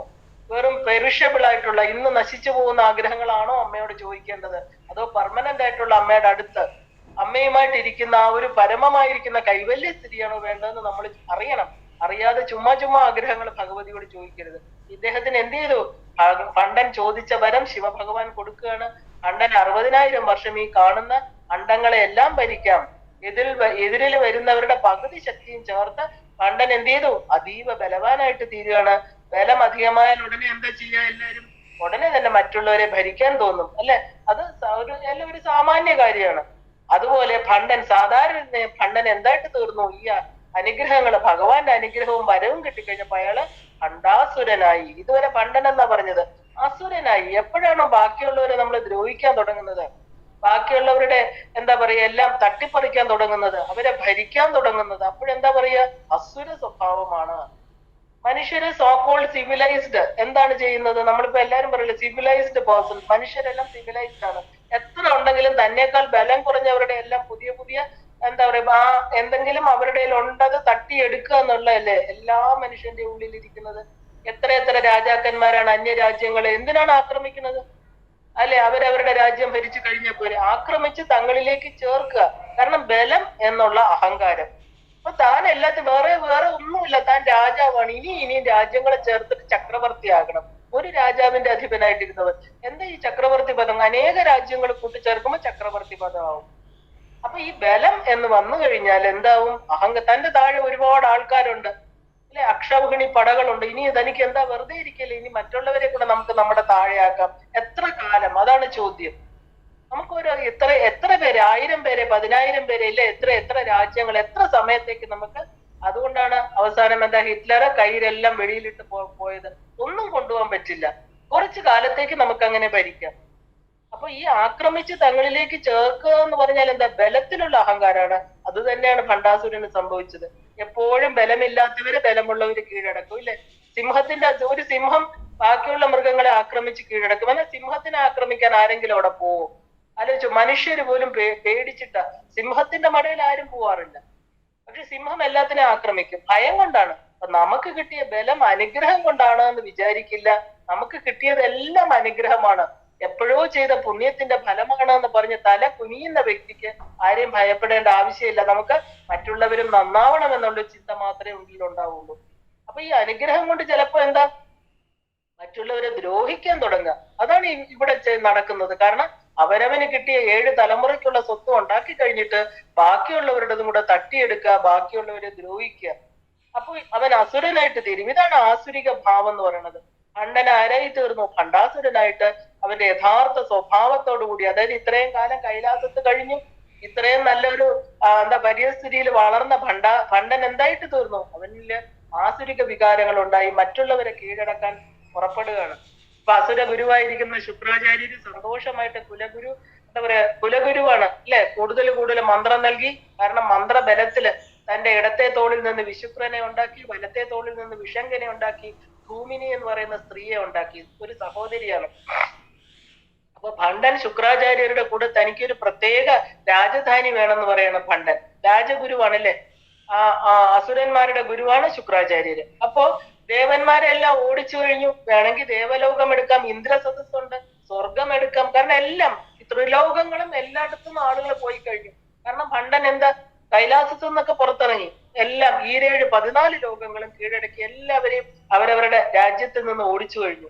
പക്ഷെ അപ്പം ദേവഗുരു ചോദിക്കണം, എന്താ അതൊക്കെ എടുത്തൂടെ അങ്ങക്ക്? ദേവന്മാരെ ഓടിച്ചു, ദേവലോകം എന്തുകൊണ്ട് എടുത്തൂടെ? അപ്പൊ പറഞ്ഞു, ഇതൊന്നും എനിക്ക് വേണ്ട. കാരണം ഞാനിന്ന് 14 ലോകങ്ങളുടെ അധിപനാണ്. എനിക്ക് ഒരു പ്രത്യേക രാജധാനി തന്നെ വേണം എന്ന് പറയുകയാണ്. അതൊക്കെ നിസ്സാരമായിട്ടുള്ള, ഞാൻ തോൽപ്പിച്ചതൊന്നും എനിക്ക് വേണ്ട. എനിക്കായിട്ട് പ്രത്യേകം ഒരു രാജ്യം, ഞാൻ എന്നുള്ള വ്യക്തിബോധം അവിടെ വന്നു കഴിഞ്ഞു. ഈ ഞാനിനെ ഇല്ലാതാക്കണമെങ്കിൽ ഇനി ആര് വരണം? സാക്ഷാൽ ലളിതാ ത്രിപുര സുന്ദരി വരണം, അല്ലെ? അഹത്തിനെ ഇല്ലാതാക്കണം. അപ്പോ ഈ ഞാൻ എനിക്ക് പ്രത്യേകം വേണമെന്ന് പറയും. അങ്ങനെ ശുക്രാചാര്യരെ മയനെ വിളിച്ചിട്ട് അതിഗംഭീരമായിരിക്കുന്ന ഒരു രാജധാനി ഉണ്ടാക്കുകയാണ്. അതിന്റെ പേരാണ് ശോണിതപുരം. കാരണം സ്വർണത്തിൽ ഉണ്ടാക്കിയ ശോണിതപുരത്തിന്റെ തലസ്ഥാനത്തിന്റെ പേര് എന്താണ്? ഭണ്ഡാസുരന്റെ ബുദ്ധിക്ക് സമാനമായിട്ടാണ് ശൂന്യകം എന്ന് പറയുന്ന നഗരം. ബുദ്ധിയിൽ ഒന്നുമില്ല, വെറും ശൂന്യാണല്ലേ. ഈ ഭഗവാന്റെ കൈ കൊണ്ട്, ഭഗവാന്റെ തൃക്കൈയില് ഒരു പ്രതിമയായിട്ട് വന്ന് ഭഗവാന്റെ ശ്വാസം നേരിട്ട് കിട്ടിയ ആളാണ് ഭണ്ഡൻ. ശിവന്റെ എല്ലാവരും ആഗ്രഹിക്കുന്ന ശിവലോകം, അവിടെ താമസിച്ച് വളർന്നു. എന്നിട്ടും അവിടെയാണ് ക്വസ്റ്റ്യൻ മാർക്ക്. നമ്മൾ എവിടെ വളർന്നാലും നമ്മുടെ വാസനാ പ്രേരിതമാണ് നമ്മുടെ ഓരോ മനുഷ്യരുടെയും ജീവിതം. കാരണം ആ ഭണ്ഡന് അധികാരം കിട്ടിയപ്പോ അധികാര ഭ്രമത്തില് തന്റെ ആരാണെന്നോ, തന്റെ അച്ഛനായിരിക്കുന്ന ശിവഭഗവാനെയോ അമ്മയായിരിക്കുന്ന ദേവിയോ ഒന്നും അറിഞ്ഞില്ല. ഇദ്ദേഹം എന്ത് ചെയ്തു? തനിക്ക് ഞാൻ എന്നുള്ള വ്യക്തി മാത്രമായിട്ട് തീർന്നോണ്ട്. അപ്പൊ അദ്ദേഹത്തിന് പറ്റിയ ഒരു നഗരാണല്ലേ ശൂന്യകം. ബുദ്ധി ശൂന്യമായി പോയി, അവിടെ ഒന്നുമില്ല, ആലോചിക്കാനുള്ള വകയില്ലാതായി പോയി. അങ്ങനെ ശൂന്യപുരം, ശോണിതപുരം, ഇത് രണ്ടും നമ്മുടെ ശരീരമാണെന്ന് ചിന്തിക്കണം. എപ്പോഴാണോ ഭഗവാനെ ചിന്തിക്കാത്ത, ഇത് ഞാൻ പറഞ്ഞു പോകുന്നത് സമയം കുറവായതുകൊണ്ടാണ്. ശൂന്യകം എന്ന് പറയുന്ന നഗരം ദേവിയെ ഇരുത്താത്ത ഒരു മനസ്സ്. ഏത് വ്യക്തിയുടെ മനസ്സാണോ ദേവിയെ ഇരുത്താത്തത്, ഒരു ഭഗവാനെ ഇരുത്താത്ത മനസ്സ് വെറും ശൂന്യകമാണ്. അവനൊന്നുമില്ല, ഈ പ്രപഞ്ചത്തിന് നേടിയതെല്ലാം ശൂന്യമായി തീരും. അവന്റെ എന്താ പറയാ, അവന്റെ ഈ ശരീരത്തെ ഉപേക്ഷിച്ച് പോകുമ്പോൾ മഹാശൂന്യത്തിൽ എത്തിച്ചേരേണ്ടവരാണ് നമ്മളെല്ലാം, അല്ലെ? ഈ കാണപ്പെടുന്നതെല്ലാം ഒരു ഭഗവാന്റെ ജാലവിദ്യയാണ്, മായയാണ് എന്ന് ആര് തിരിച്ചറിയുന്നു അവർക്ക് മാത്രമേ ഈ പറയുന്ന എന്താ പറയാ ആ ശൂന്യകം എന്ന് പറയുന്ന നഗരം നമ്മുടെ ശൂന്യമായിരിക്കുന്ന മനസ്സിലെ ചിന്താമണി ഗൃഹമാക്കി തീർക്കാൻ പറ്റുള്ളൂ. അല്ലെങ്കിൽ ശോണിതപുരം, ശോണിതം എന്ന് പറഞ്ഞാൽ രക്തം, അല്ലെ? ഈ 7 സപ്തധാതുക്കൾ നിറഞ്ഞ ഈ വെറും ശരീരത്തിൽ അഭിമാനികളായിട്ടിരുന്നാൽ ഒരിക്കലും ഈശ്വരനെ നമുക്ക് തിരിച്ചറിയാൻ പറ്റില്ല. അപ്പൊ ഈ നഗരത്തില് തന്റെ എന്താണ് ശൂന്യകം എന്ന ശൂന്യപുരം, ഈ നഗരത്തില് തന്റെ സഹോദരങ്ങളെ യുവരാജാവാക്കി ഭണ്ഡാസുരൻ ചക്രവർത്തിയായിട്ട് എല്ലാവരും എല്ലാ നാടുകൾക്കും എല്ലാ ലോകങ്ങൾക്കും പ്രശ്നങ്ങൾക്കും കൊടുത്തുകൊണ്ടേയിരിക്കുകയാണ് ഇവരിവിടെ ഇരുന്ന്. ഇതിനിടയില് ഭണ്ഡൻ 4 സ്ത്രീകളെ വിവാഹം ചെയ്യുകയാണ്. ആരൊക്കെയാണ് അവര്? സമോഹിനി, സുന്ദരി, കുമുദിനി, ചിത്രാംഗി. അങ്ങനെ ഭണ്ഡനെ പോലെ തന്നെ ബലവാന്മാരായിരുന്നു സഹോദരന്മാർ. എവിടെ പോയാലും എന്താ പറയാ അടിച്ചു നിരത്തുക, ഇല്ല? അതാണ് അവരുടെ ഉദ്ദേശം. എവിടെ പോയി കഴിഞ്ഞാൽ അവിടെ എല്ലാം നിരപ്പാക്കിയിട്ട് അവർ തിരിച്ചു വരും. ഈ സഹോദരന്മാരെ പറഞ്ഞു വിട്ടാൽ മതി, എവിടെയാണെങ്കിലും അവിടെ എവിടെ പ്രശ്നമുണ്ടോ ഇവരാണ് പോകുന്നത്. അങ്ങനെ മഹാരാജാവായിട്ട് ചക്രവർത്തിയായിട്ട് ഭണ്ഡാസുരൻ 14 ലോകങ്ങളും അങ്ങനെ ഭരിച്ച് 60,000 വർഷമാണ് ചോദിച്ചിരിക്കുന്നത് ഭഗവാനോട്, അല്ലെ? ഇങ്ങനെ നാൾക്ക് നാള് എന്താ പറയാ ഭണ്ഡാസുരന്റെ ക്രൂരത വർദ്ധിച്ചുകൊണ്ടേ വന്നു. ഓരോ ദിവസവും വിജയം വരുമ്പോ അവന് അഹങ്കാരം കൂടുകയാണ്. അപ്പൊ എല്ലാവരും ചേർന്ന് ചിന്തിച്ചു, ഇനി എന്ത് ചെയ്യും? ഇത് ഇങ്ങനെ പോയി കഴിഞ്ഞാൽ നമ്മൾ എത്ര കാലം ഇങ്ങനെ ഒളിച്ചു താമസിക്കും? ദേവന്മാർക്കാണ് പ്രശ്നം മുഴുവനും, അല്ലെ? ഒടുവിൽ അവര് തീരുമാനിച്ചു, പരാശക്തിയായിരിക്കുന്ന അംബികയെ ശരണാഗതി ചെയ്തെങ്കിലേ പറ്റുള്ളൂ. ഭണ്ഡാസുരന്റെ കൊടുമകൾ എങ്ങനെ അവസാനിപ്പിക്കാം? ഇപ്പൊ രാവണൻ ദ്രോഹിച്ചത് എന്താണ്? രാവണനും ഇതുപോലെ വരങ്ങൾ കിട്ടിയപ്പോഴാണ് അഹങ്കാരമായത്, അല്ലെ? അപ്പോ എന്താ പറയാ രാവണൻ ബ്രഹ്മാവിനെ എന്താ ചെയ്തത്? അവിടെ ഇരുന്ന് വിളിച്ചു പറയും, പഞ്ചാംഗം വയ്ക്കാൻ പറയും, ഇല്ലേ? പഞ്ചാംഗം നോക്കി ഇന്ന് നല്ല ദിവസമാണ്. ബ്രഹ്മാവ് സൃഷ്ടി നടത്തുന്ന ആളിനെയൊക്കെ പിടിച്ച് ഇപ്പുറത്തിരുത്തിയിട്ട് പറയും, നല്ല ദിവസം, എനിക്ക് കുളിക്കാൻ പോവാൻ നല്ല സമയം നോക്കി പറയൂ. ബ്രഹ്മാവിന് എന്ത് ചെയ്യാൻ പറ്റും? വരങ്ങൾ കൊടുത്തവരെല്ലാം പിന്നെ കയ്യും കെട്ടി അവരുടെ ജോലിക്കാരായിട്ട് നിൽക്കാനേ പറ്റൂ. വായുദേവനെ വിളിച്ചു പറയും, ഇന്ന് വീശണ്ടെന്ന് പറയും, വായു മിണ്ടാതിരിക്കും, വീശില്ല. ഇതൊക്കെയാണ് രാവണൻ ചെയ്തത്. പക്ഷെ ഭണ്ഡാസുരൻ ഇത്രയും രാവണനെ പോലെയല്ല, നല്ല മിടുക്കനാണല്ലേ. കാരണം നേരിട്ട് വഴക്കിന് പോവില്ല ആരുടെ. ഭണ്ഡൻ എന്താ ചെയ്യുന്നത്? ഭണ്ഡന്റെ ഒരു ടെക്നിക്ക് എന്താന്ന് വെച്ചാല് സൂക്ഷ്മ രൂപത്തില് കാറ്റ് വഴി എല്ലാവരുടെ ഉള്ളിൽ പ്രവേശിക്കും. കാറ്റ് അവരുടെ ചിന്തകളെ എല്ലാം മാറ്റും, അവരുടെ പ്രാണശക്തിയെ ഇല്ലാതാക്കി തളർത്തി കിടത്തും. ദേവന്മാര്, ഋഷികള് എല്ലാം യാഗങ്ങള്, ഹോമങ്ങള്, മന്ത്രങ്ങള് എല്ലാം മറന്നു പോവുകയാണ്. നോക്കൂ, വളരെ അതിനാണ് അനങ്കനെ പോലെ അംഗങ്ങളില്ലാതെ സൂക്ഷ്മ രൂപത്തിൽ. കാരണം അസുരനാണല്ലേ. ആസുരിക വൃത്തി എന്ന് പറഞ്ഞാൽ എന്ത് രീതിയിലും കാറ്റായിട്ടും വെയിലായിട്ടും മഴയായിട്ടും എങ്ങനെ വേണമെങ്കിലും അവർക്ക് രൂപം മാറാനുള്ള ശക്തിയുണ്ട്. ഇദ്ദേഹം എന്താ ചെയ്തത്? ഭണ്ഡാസുരൻ കാറ്റായിട്ട് ഉള്ളിൽ എല്ലാവരുടെ ഉള്ളില് ആ ഒരു ശ്വാസമായിട്ട് കയറിയിട്ട് അവരെ എന്ത് ചെയ്തു? എല്ലാം മറക്കാൻ വേണ്ടി പ്രേരിപ്പിക്കുകയാണ്. അപ്പൊ എല്ലാവരും എന്താ മറന്നുപോയില്ലേ? മന്ത്രങ്ങൾ മറന്നു. ഋഷിമാര്, ദേവന്മാർക്ക് അവർക്ക് ജപിക്കാനൊന്നുമില്ല, ആരെ ശരണാഗതി ചെയ്യണം ഒന്നും ഓർമ്മയില്ല. അപ്പൊ എല്ലാം വിട്ടകന്നു കഴിഞ്ഞാൽ എന്താ? ഓപ്പണായിട്ട് യുദ്ധമൊന്നുമില്ല. അവര് ശക്തി ക്ഷയിച്ച് ഇങ്ങനെ ഇരിക്കുകയാണ്. മന്ത്രങ്ങൾ മറന്നത് കാരണം ധർമ്മം നശിക്കുകയാണ്. കാരണം ദേവന്മാര്, യക്ഷഗന്ധർവന്മാര് എല്ലാവരും ജീവശവങ്ങളായി ഇരിക്കുകയാണ്. കാരണം അവർക്ക് ഒന്നും ചെയ്യാനില്ല, എല്ലാം മറന്ന അവസ്ഥ. ഇങ്ങനെ ആർക്കും ആരെയും സഹായിക്കാൻ പറ്റാത്ത ഒരു വല്ലാത്ത ഒരു പരിസ്ഥിതി വന്നു ചേർന്നു. കാരണം ഭണ്ഡനെ കാണാനും പറ്റുന്നില്ല. ഭണ്ഡൻ എന്ത് ചെയ്തു? നമ്മുടെ ഉള്ളിലെല്ലാം സൂക്ഷ്മമാണ് ഈ അഹങ്കാരം. ഈ അഹം എന്ന് പറയുന്ന ആണവ ബലം നമുക്ക് കാണാനേ പറ്റില്ല. എപ്പോഴും വേണമെങ്കിലും നമ്മുടെ ഉള്ളില് തല പൊക്കാം. കാരണം ഇത് നമ്മുടെ ഉള്ളിൽ തന്നെ ഉണ്ട്. ഇത് കാറ്റിലൂടെ നമ്മുടെ ഉള്ളിലുണ്ട്. കാരണം ഈ ആണവമലം അതാണ്, ഒരിക്കലും നമുക്ക് നമ്മളെ വിട്ടുപോകില്ല. അതിനെ നിയന്ത്രിച്ച് നിർത്താൻ ആരാ? ദേവിയെ തന്നെ നമ്മുടെ ഉള്ളിൽ ഇരുത്തിയാലേ പറ്റുള്ളൂ. അപ്പൊ അങ്ങനെ ആര് സഹായിക്കാനില്ല. ഇനി എന്താ ചെയ്യാ? എല്ലാരും എന്ത് ചെയ്തു? ഒന്നും ഓർമ്മയില്ലാത്തവരെല്ലാം കൂടെ എന്ത് ചെയ്തു? ഒരു പറ്റ ഓർമ്മയില്ലാത്ത ആളുകള്, മന്ത്രവും അറിയില്ല, തന്ത്രം അറിയില്ല, യന്ത്രം എന്താണെന്ന് അറിയില്ല, എല്ലാവരും കൂടെ ഒരു സ്ഥലം മാത്രം അറിയാം, അമ്മ. എല്ലാവർക്കും കൊച്ചു പിഞ്ചു കുഞ്ഞിന് വരെ അറിയാം, അല്ലെ? എഴഞ്ഞെഴഞ്ഞ് അമ്മയുടെ സാരി പോയി പിടിക്കും. അതിന് പറഞ്ഞു കൊടുക്കണ്ട. വിശക്കുമ്പോ എല്ലായിടത്തും നോക്കും, അമ്മയുണ്ടോ? ആരെ കണ്ടാലും കുഞ്ഞു ചിരിക്കില്ല, അമ്മയുടെ മുഖം കണ്ടാൽ ചിരിക്കും, ഇല്ലേ? അതുപോലെ എല്ലാം മറന്നുപോയ ദേവന്മാർ എന്ത് ചെയ്തു? അപേക്ഷയുമായിട്ട് സഹായത്തിനായിട്ട് എവിടെ വന്നു? ദേവിയുടെ അടുത്ത് തന്നെ അവരെത്തി. കാരണം അവര് ദേവിയോട് പറഞ്ഞു, അമ്മ ഞങ്ങൾക്ക് അറിയില്ല, അമ്മ ഞങ്ങൾക്ക് അമ്മയുടെ അടുത്ത് വന്ന് പ്രാർത്ഥിക്കണമെന്ന് പോലും ഞങ്ങൾക്ക് അറിയില്ല. ആരാണ് ഞങ്ങളുടെ അമ്മ? അതും അറിയില്ല. ഞങ്ങൾക്ക് ഒന്നും ചെയ്യാൻ പറ്റുന്നില്ല, തളർന്ന് ഒരു കാര്യവും ഞങ്ങൾക്ക് ചെയ്യാൻ പറ്റുന്നില്ല, അറിയുന്നില്ല. ദേവിക്ക് ചെറിയൊരു വിഷമം തോന്നി ഇത് കേട്ടപ്പോ. ഭണ്ഡാസുരൻ എന്താ പറയാ നിങ്ങൾ വിഷമിക്കേണ്ട, ഭണ്ഡാസുരൻ വരാത്ത ഒരു സ്ഥലം ഞാൻ പറഞ്ഞുതരാം ഇപ്പൊ തൽക്കാലം. കാരണം ഈ ഓർമ്മയില്ലാത്തവരെ എല്ലാം കൂടെ എവിടെ കൊണ്ടിരുത്തും ഇല്ലേ? ആർക്ക് വേണമെങ്കിലും എപ്പോ വേണമെങ്കിലും അവരെ എല്ലാം ഇല്ലാതാക്കാം. നിങ്ങൾ എല്ലാവരും ഒരു സ്ഥലം ഞാൻ പറയാം, അവിടെ ചെന്നിരിക്കൂ. കാരണം ഇനിയിപ്പോ നിങ്ങളെ ഭണ്ഡാസുരൻ വന്ന എല്ലാവരെയും ഇല്ലാതാക്കുകയുള്ളൂ. കാരണം ഇവർക്ക് എവിടെ പോകണം, എവിടെ വരണം, എന്ത് ചിന്തിക്കണം എന്ന് പോലും അറിയില്ല. അമ്മയല്ലേ, അപ്പൊ അമ്മയ്ക്ക് ഇവരുടെ വിഷമ സ്ഥിതിയിൽ പറഞ്ഞു, ഞാനൊരു സ്ഥലം പറയുന്നിടത്ത് പോയി ഇരിക്കുവോ? അങ്ങനെ അവിടെ ചെന്ന് നിങ്ങൾ തപസ് ചെയ്യൂ. അപ്പൊ അത് തപസ് എന്താണ്? ഇവര് ചോദിക്കുക, എന്ത് തപസ്, എന്താ ഞങ്ങൾ ജപിക്കേണ്ട, ഞങ്ങൾക്കൊന്നും അറിയില്ല, നിങ്ങൾ അവിടെ പോയി ഇരിക്കൂ എന്ന് പറഞ്ഞു അമ്മ. സമയമാകുമ്പോ ഞാൻ വരാം, വിഷമിക്കേണ്ട. അങ്ങനെ അവര് ഹിമാലയത്തിന്റെ താഴ്വരയില് ദേവന്മാര് ദേവി പറഞ്ഞതനുസരിച്ച് എത്തി. അവരവിടെ ഇരിക്കുകയാണ്, അമ്മയെ മാത്രം വിചാരിക്കുകയാണ്. അവർക്ക് വേറെ ഒന്നും ഓർമ്മയില്ല. എല്ലാവർക്കും പെറ്റമ്മയെ മറക്കാൻ പറ്റില്ല അല്ലെ? അതുപോലെ ഇവരെന്ത് ചെയ്തു? അമ്മയെ മാത്രം വിചാരിച്ചുകൊണ്ട് പതുക്കെ പതുക്കെ പതുക്കെ ആ ഒരു മന്ത്രങ്ങളൊന്നും അറിഞ്ഞുകൊണ്ടെങ്കിലും സ്ഥിരം അമ്മയുടെ രൂപം മനസ്സിൽ വെച്ച് അവര് ധ്യാനിക്കാൻ തുടങ്ങി. അപ്പോ ആ ഒരു ഭണ്ഡൻ ഇല്ലാതാക്കിയ ധർമ്മം അവരുടെ ഉള്ളിൽ പതുക്കെ പതുക്കെ വരാൻ തുടങ്ങി. പക്ഷെ ദേവി വന്നില്ല. ഭണ്ഡാസുരൻ എവിടെയോ എന്താ പറയാ നന്നായിട്ട് ഇരിക്കുന്നുണ്ടെന്നറിയാം. കാരണം തപസ് തുടരുമ്പോൾ ഇവർക്ക് തളർച്ച വരികയാണ്. കൂടുതൽ തപസ്സൊന്നും ചെയ്യാൻ പറ്റുന്നില്ല. ദേവിയെ മാത്രം വിചാരിച്ചവരിയ്ക്കുകയാണ്. ഇനി എന്ത് ചെയ്യും? ഇവരുടെ യാഗം, അതായത് സാക്ഷാൽ ഇവരുടെ ഈ പറഞ്ഞ യാഗത്തിന്റെ യജമാന ആരാണ്? ശരിക്കും പറഞ്ഞാല് പരമശിവനാണ് അല്ലേ? ഇവരുടെ ഈ ഒരു വല്ലാത്ത അവസ്ഥ കണ്ടിട്ട് പരമേശ്വരന് പോലും വിഷമം തോന്നി. അദ്ദേഹം ഒരു വഴി പറഞ്ഞു കൊടുത്തു ബ്രഹ്മാവിനോട്. കാരണം ഇവര് തപസ് എന്താണെന്ന് അറിഞ്ഞിട്ടാണോ ചെയ്യുന്നതെന്ന് ചോദിക്കുകയാണ് ബ്രഹ്മാവിനോട്. കാരണം ഇവര് യാഗാഗ്നിയിൽ ഇടാൻ ഇവരുടെ കയ്യിൽ ഒന്നുമില്ല. കാരണം എല്ലാം ഭണ്ഡന്റെ കയ്യിലാണ്. അപ്പൊ ഹവിസ് ഇടാതെയാണ് യാഗം ചെയ്യുന്നെങ്കിൽ അത് പൂർണ്ണമാവില്ല. ഇവര് കയ്യില് ഇടാൻ മന്ത്രവും ഇല്ല, ജപിക്കാൻ മന്ത്രവും ഇല്ല, ഇടാൻ ഹവിസും ഇല്ല. അപ്പൊ ബ്രഹ്മാവ് സൃഷ്ടികർത്താവായതുകൊണ്ട് ശരീരത്തെ കുറിച്ച് അറിയാം അല്ലെ? അദ്ദേഹം ചെന്ന് തപസ് ചെയ്യുന്നവരുടെ അടുത്ത് പറയുകയാണ്, ഈ ദേവന്മാരോട് പറയാണ്, നിങ്ങൾക്ക് ആകെ ഉള്ളത് എന്താ? നിങ്ങളുടെ ശരീരമാണ് ഇല്ലേ? ഇത് നിങ്ങൾ ഹോമാഗ്നിയിൽ ഇടൂ. ഇത് കേട്ട് ഇവർക്ക് എന്താ ചിന്തിക്കാനുള്ള കഴിവുണ്ടോ? ഇവര് പറയുന്നത് പറയണ്ടാത്ത താമസം ഇവര് എന്ത് ചെയ്തു? തന്റെ ശരീരം അവിടെ ഹോമിക്കുകയാണ്. അപ്പോഴും ദേവി വന്നില്ല. അപ്പൊ ശിവ ഭഗവാൻ ചിരിച്ചു. അദ്ദേഹം പറഞ്ഞു, എന്താ പറയാ, ശരീരം ഇട്ടാല് ആഹൂതിയാകില്ല. നിങ്ങളുടെ അഹംഭാവം, ആണവം എല്ലാം നിങ്ങൾ ഹോമിക്കണം. അപ്പൊ അവരും അതും ഇട്ടപ്പോൾ യാഗാഗ്നിയില് ഒരു വളരെ ശോഭയോടുകൂടി ഒരു വളരെ വിശേഷപ്പെട്ട ഒരു താമ്പാളം, ഒരു സ്വർണ്ണ തട്ട് പൊങ്ങി വരികയാണ്.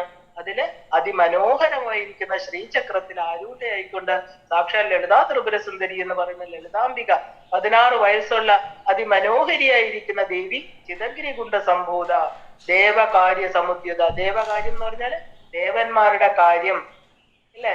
അങ്ങനെ മാത്രം നമ്മൾ എടുക്കരുത്. ആരാണ് ദേവന്മാരെന്ന് നമ്മൾ വിചാരിക്കണം. കാരണം ഇപ്പൊ ദേവകാര്യം എന്ന് കേൾക്കുമ്പോൾ നമ്മുടെ ഹിമാലയത്തിന്റെ പ്രാന്തപ്രദേശങ്ങളിൽ അവര് പോയി കഷ്ടപ്പെട്ടു ഇല്ല. ദേവലോകം എന്ന് പറയുന്നിടത്ത് കുറെ കിരീടം വെച്ച ദേവന്മാരല്ല. ഈ ദേവന്മാരാരാണ്? ഓരോന്ന് ചിന്തിക്കുമ്പോഴും ഇതിന്റെ സൂക്ഷ്മവശം നമ്മളുമായി ചേർത്ത് ചിന്തിക്കണം. കാരണം ഈ ദേവന്മാര്, അതായത് ദേവലോകത്തിൽ ഇരിക്കുന്ന 30 മുക്കോടി ദേവകളാണ് ദേവന്മാരെന്നാണ് നമ്മുടെ വിചാരം, നമ്മൾ ധരിച്ചിരിക്കുന്നത് അല്ലെ? അങ്ങനെ അല്ല. അവരെന്താ, അവിടെ 30 മുക്കോടി ഉണ്ടെങ്കിൽ അസുരന്മാർ എത്രയാണ്? എപ്പോഴും ദേവന്മാരുടെ ഇരട്ടിയായിരിക്കും അസുരന്മാര്. ദേവന്മാര് 30 മുക്കോടി ആണെങ്കിൽ അസുരന്മാർ 66 കോടിയാണ്. ഇത് സ്കന്ദപുരാണം പറയുന്നതാണ്. അപ്പോ മനുഷ്യൻ, അതായത് ദേവൻ, അസുരൻ, മനുഷ്യൻ, ഇങ്ങനെ 3 വിഭാഗങ്ങളുണ്ട് നമുക്കറിയാം അല്ലെ? ഇങ്ങനെ ഒരു എന്താ പറയാ, ഒരു ജനറ്റിക് ഹെറിറ്റേജ് ഉണ്ട്, ഇല്ലെങ്കിൽ ഒരു ലീനിയേജ് ഉണ്ട്. കാരണം ഇത് ദേവന്മാരാണ്, ഇത് അസുരന്മാരാണ്. അത് എന്താ 3 ഗുണങ്ങളെ അടിസ്ഥാനപ്പെടുത്തിയിട്ടാണ് ഇത് 3ഉം തിരിക്കുക. അപ്പോ ദേവന്മാര്, അസുരന്മാര്, മനുഷ്യര്. അപ്പൊ പാതി മനസ്സില് ദൈവവും പാതി മനസ്സില് മൃഗവും. എല്ലാവരുടെ ഉള്ളിലും അങ്ങനെയാണ്. അപ്പൊ ഇതിന് പ്രത്യേകിച്ച് ഇപ്പോ ഒരു ലീനിയേജ് ഉണ്ടോ? ഈ ദേവന്മാരുടെ ലീനിയേജില് വരുമോന്ന് വെച്ചാൽ ദേവന്മാർക്ക് വേണമെങ്കിൽ അസുരനാകാം, അസുരന് ദേവനാകാം ഇല്ലേ? ഒരു മനുഷ്യ ജന്മം എടുത്ത ഒരാൾക്ക് അടുത്ത ജന്മത്തിൽ മൃഗമാവാം. അങ്ങനെ ഫിക്സഡ് റൂൾസ് ഉണ്ടോന്ന് ചോദിച്ചാൽ ഇല്ല. അപ്പൊ ഇതിനെ എന്തിനെ ബേസ് ചെയ്ത? ത്രിഗുണങ്ങളെ ബേസ് ചെയ്തിട്ടാണ്, നമ്മുടെ ആറ്റിറ്റ്യൂഡ്, നമ്മുടെ മനസ്സിനെ ബേസ് ചെയ്തിട്ടാണ് ഇത് നടക്കുന്നത്. അപ്പൊ ഇങ്ങനെ 2 വിഭാഗങ്ങൾ, അതായത് എല്ലാവരുടെ ഉള്ളിലും ദൈവവുമുണ്ട്, പാതി മനസ്സിലും മൃഗവും ഉണ്ട്.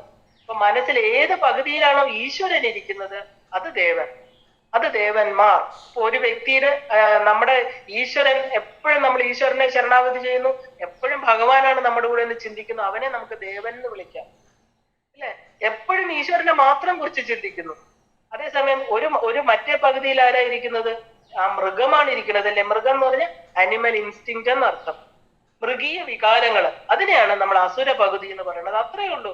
അല്ലാതെ ദേവന്മാരും അസുരന്മാരും പ്രത്യേകിച്ച് ഓരോ ലോകങ്ങളല്ല, എല്ലാം അനുഭവ മണ്ഡലങ്ങളെയാണ് നമ്മൾ പറയുന്നത്. അപ്പൊ ഈ അസുര പകുതി എന്ന് പറഞ്ഞാൽ ഇപ്പൊ ഭണ്ഡാസുരൻ ആരായി തീർന്നു? ഭഗവാന്റെ കൂടെ വളർന്ന ആളാണ് അല്ലേ? എന്നിട്ട് അയാൾക്ക് എന്ത് ചെയ്തു? അവന്റെ ക്വാളിറ്റി ഓഫ് ലൈഫ് മാറി, അവന്റെ ഗുണങ്ങളില്ല, അവന്റെ സത്വഗുണം മാറിയിട്ട് അവൻ എന്തായി? ആസുരിക ഗുണം, അതായത് മൃഗത്തിന്റെ ഗുണം. മൃഗങ്ങൾക്ക് എന്താ? ആരാണെന്ന് എന്താണെന്ന് അറിയില്ല അല്ലെ? അവര് പോകുന്നു, കൊന്നു തിന്നുന്നു, അവർക്ക് അത് കഴിഞ്ഞിട്ട് അവർ മിണ്ടാതെ പോയി കിടക്കുന്നു. പക്ഷെ മനുഷ്യനോ? അവന് ചിന്താശക്തിയുണ്ട്, എന്നിട്ടും അവൻ ആസുരിക കാര്യങ്ങൾ വേറൊരാളെ ദ്രോഹിക്കുന്നെങ്കിൽ അവൻ അസുരനായിട്ട് തീർന്നു. അപ്പൊ ഇവിടെ എവിടെയാണോ, അതായത് ദേവലോകത്തുള്ള ദേവേന്ദ്രന് വേണ്ടി അല്ല വന്നത്. ഇത് ലളിതാ സഹസ്രനാമത്തിന്റെ ബേസിക് ലൈനാണ്. കാരണം ഇത് നമ്മൾ മനസ്സിലാക്കിയില്ലെങ്കിൽ ലളിതാ സഹസ്രനാമം ജപിച്ചിട്ട് കാര്യമില്ല. കാരണം ദേവലോകത്തുള്ള ദേവേന്ദ്രന് വേണ്ടിയിട്ടല്ല അമ്മ വന്നത്. ദേവി അത് വളരെ നന്നായിട്ട് മനസ്സിലാക്കണം. കാരണം എന്താ? ആര് വക്രബുദ്ധി അല്ലെങ്കിൽ അഹംഭാവത്തെ, ആണവത്തെ എല്ലാം അഗ്നിയിൽ ഹോമിക്കുന്നു. ഈ മഹാമന്ത്രങ്ങൾ എടുത്തിട്ട് പിന്നെയും അഹങ്കാരത്തോട് സംസാരിക്കുന്നവന് വരില്ല. അവൻ എന്താ? അവൻ അസുരനാണ്.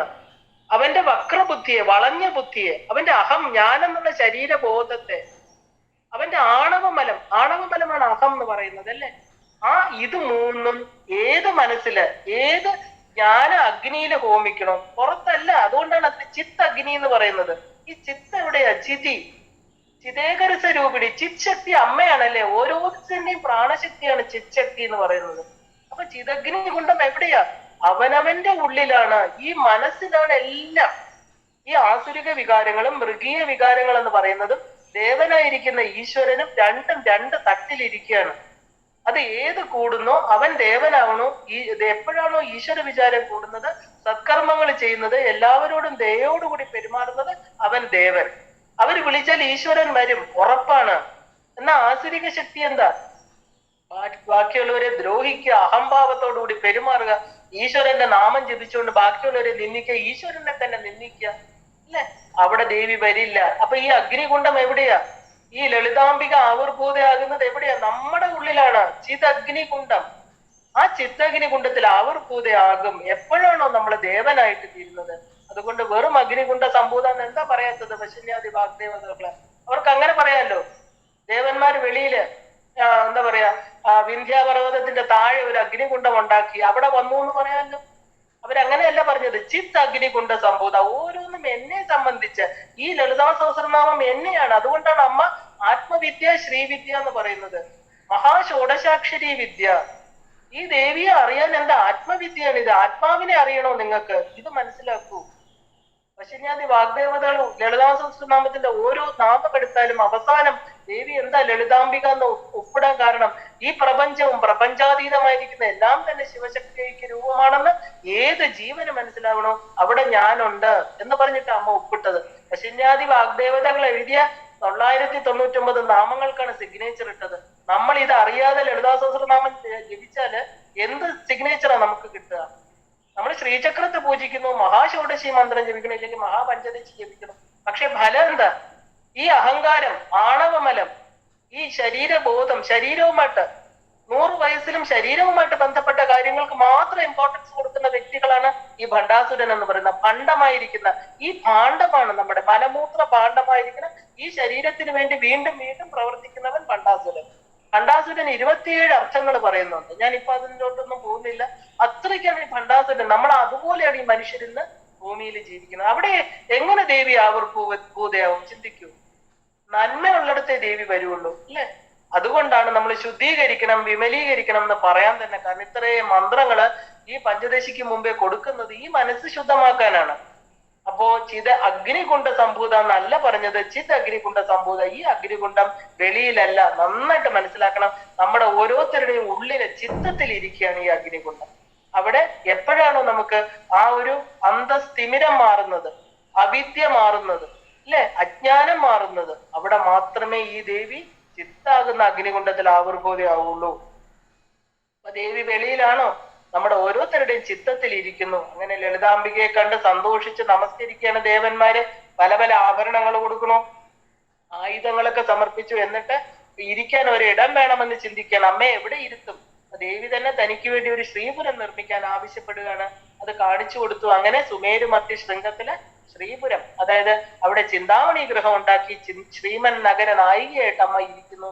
4 കരങ്ങളില് 4 ആയുധങ്ങള്.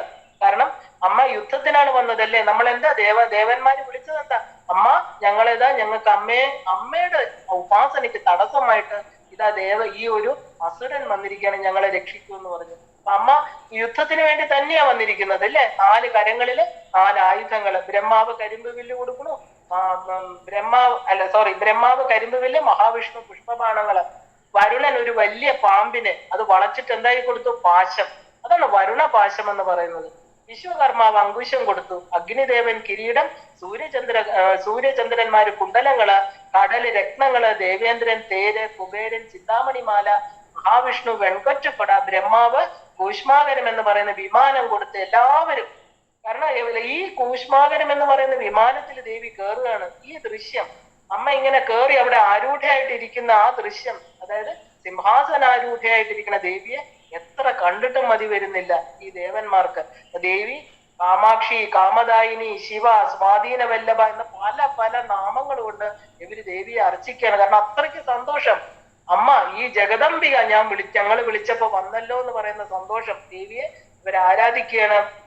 എല്ലാവരും സ്തുതിച്ചു. സിംഹാസനത്തിലിരിക്കുന്ന ദേവിയുടെ സൗന്ദര്യം കണ്ടിട്ട് ബ്രഹ്മാവ് ചിന്താമഗ്നനായി. കാരണം ആർക്കാണ് ഈ ദേവിയെ വിവാഹം കഴിച്ചു കൊടുക്കാൻ യോഗ്യത? ഇപ്പൊ ബ്രഹ്മാവ് സൃഷ്ടിയാണ്, ജനകനാണ് അല്ലെ. ബ്രഹ്മാവ് അപ്പൊ അച്ഛനാണ്. മകളുടെ വിവാഹത്തെ കുറിച്ച് ചിന്തിക്കുന്ന എല്ലാ അച്ഛന്മാരും ചിന്തിക്കും, ഈ സൗന്ദര്യ ധാമമായിരിക്കുന്ന ദേവിക്ക് വരനായിട്ട് ആരെ കൊണ്ടുവരും? ഇദ്ദേഹം ചിന്താമഗ്നനായി. ആ ചിന്ത വന്നതും ദേവി അത് അറിഞ്ഞു. ദേവി ചിരിച്ചുകൊണ്ട് ദൂരെ മാറി നിൽക്കുന്ന ഒരാളിനെ നോക്കി, ഒന്നിനും ഇടപെടാതെ വളരെ മനോഹരമായിരിക്കുന്ന ഒരു രൂപത്തോടു കൂടി മാറി നിൽക്കുന്നു. ആ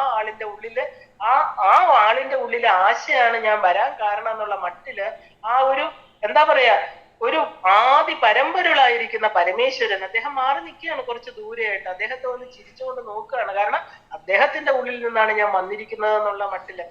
അപ്പൊ അദ്ദേഹത്തിന് മനസ്സിലാണ് ഒരു ചെറിയ ആഗ്രഹം വന്നത്. മനസ്സില് ആ ആശ വരണമെങ്കിൽ അതിനെ കുറിച്ചായിരിക്കണം നേരത്തെ ചിന്തിച്ചിരിക്കുന്നത് അല്ലെ. എന്താണെങ്കിലും അപ്പോ മനസ്സിലൊരു ചെറിയ വൈബ്രേഷൻ, മൂവ്മെന്റ് ആരംഭിക്കും. നമ്മൾ ചുമ്മാ ഇരിക്കട്ടെ, ഒരു ചെറിയ ആഗ്രഹം വരുമ്പോ എന്താ, ഫസ്റ്റ് മൂവ്മെന്റിനാണ് നമ്മള് സ്പന്ദം എന്ന് പറയുന്നത്. അതുവരെ സ്റ്റില്ലായിരിക്കുകയായിരുന്നു, ഒന്നുമില്ല. ഒരു കല്ല് വീഴുന്ന ഒരു നിശ്ചലമായിരിക്കുന്ന തടാകം പോലെ ഇരുന്ന ശിവന്റെ മനസ്സില് ആദ്യമായിട്ടൊരു വൈബ്രേഷൻ വന്നു. അതാണ് ഞാൻ എന്നുള്ള മട്ടില് അങ്ങോട്ട് നോക്കണം. ഞാൻ വന്നത് എവിടെയാണെന്ന് അങ്ങേക്ക് അറിയില്ലേ? ആരാണ് എന്റെ നാഥൻ എന്ന് അങ്ങേക്ക് അറിയില്ലേ എന്നുള്ള മട്ടില് ദൂരെ നിൽക്കുന്ന ശിവനെ നോക്കി. അവിടെ ഒരു ചെറിയ ചലനം, അതിന് ശക്തി വേണം അല്ലെ. ആ ചലനത്തിന് തൊട്ടു മുമ്പിലുള്ളതിനെ ശിവം എന്നാ പറയുന്നത്. മംഗളകരമായ വസ്തുവായിരുന്നു ഭഗവാൻ. പക്ഷെ ശവത്തിനെ പോലെ അനങ്ങാതെ കിടക്കുകയായിരുന്നു. ഒരു ചെറിയ വൈബ്രേഷൻ വന്നു. ആ വൈബ്രേഷനെ നമ്മൾ ശക്തി എന്ന് വിളിച്ചു. ആ ശക്തി, അതായത് ശവം പോലെ കിടന്ന ആ ഒരു പ്യോർ ഇതില് ശവം പോലെ കിടന്നിടത്ത് ഒരു ചലനം വന്നപ്പോ ശക്തി ഉണ്ടായി. ആ ചലനത്തെ ഭഗവത് പാദർ പറയുന്നതാണ് അഹോ പുരുഷിക. അഹം എന്ന ചിന്ത, അതിനെയാണ് നമ്മൾ ഐ കോൺഷ്യസ്നെസ് എന്ന് പറയുന്നത്. ഇപ്പൊ അഹത്തിനെ ഇല്ലാതാക്കാൻ വന്നിരിക്കുന്നത് ആരാ? ഈ ദേവി തന്നെയാണ് അല്ലെ. ആരാണ് അഹം എന്ന് നമുക്ക് പറഞ്ഞു തരിക?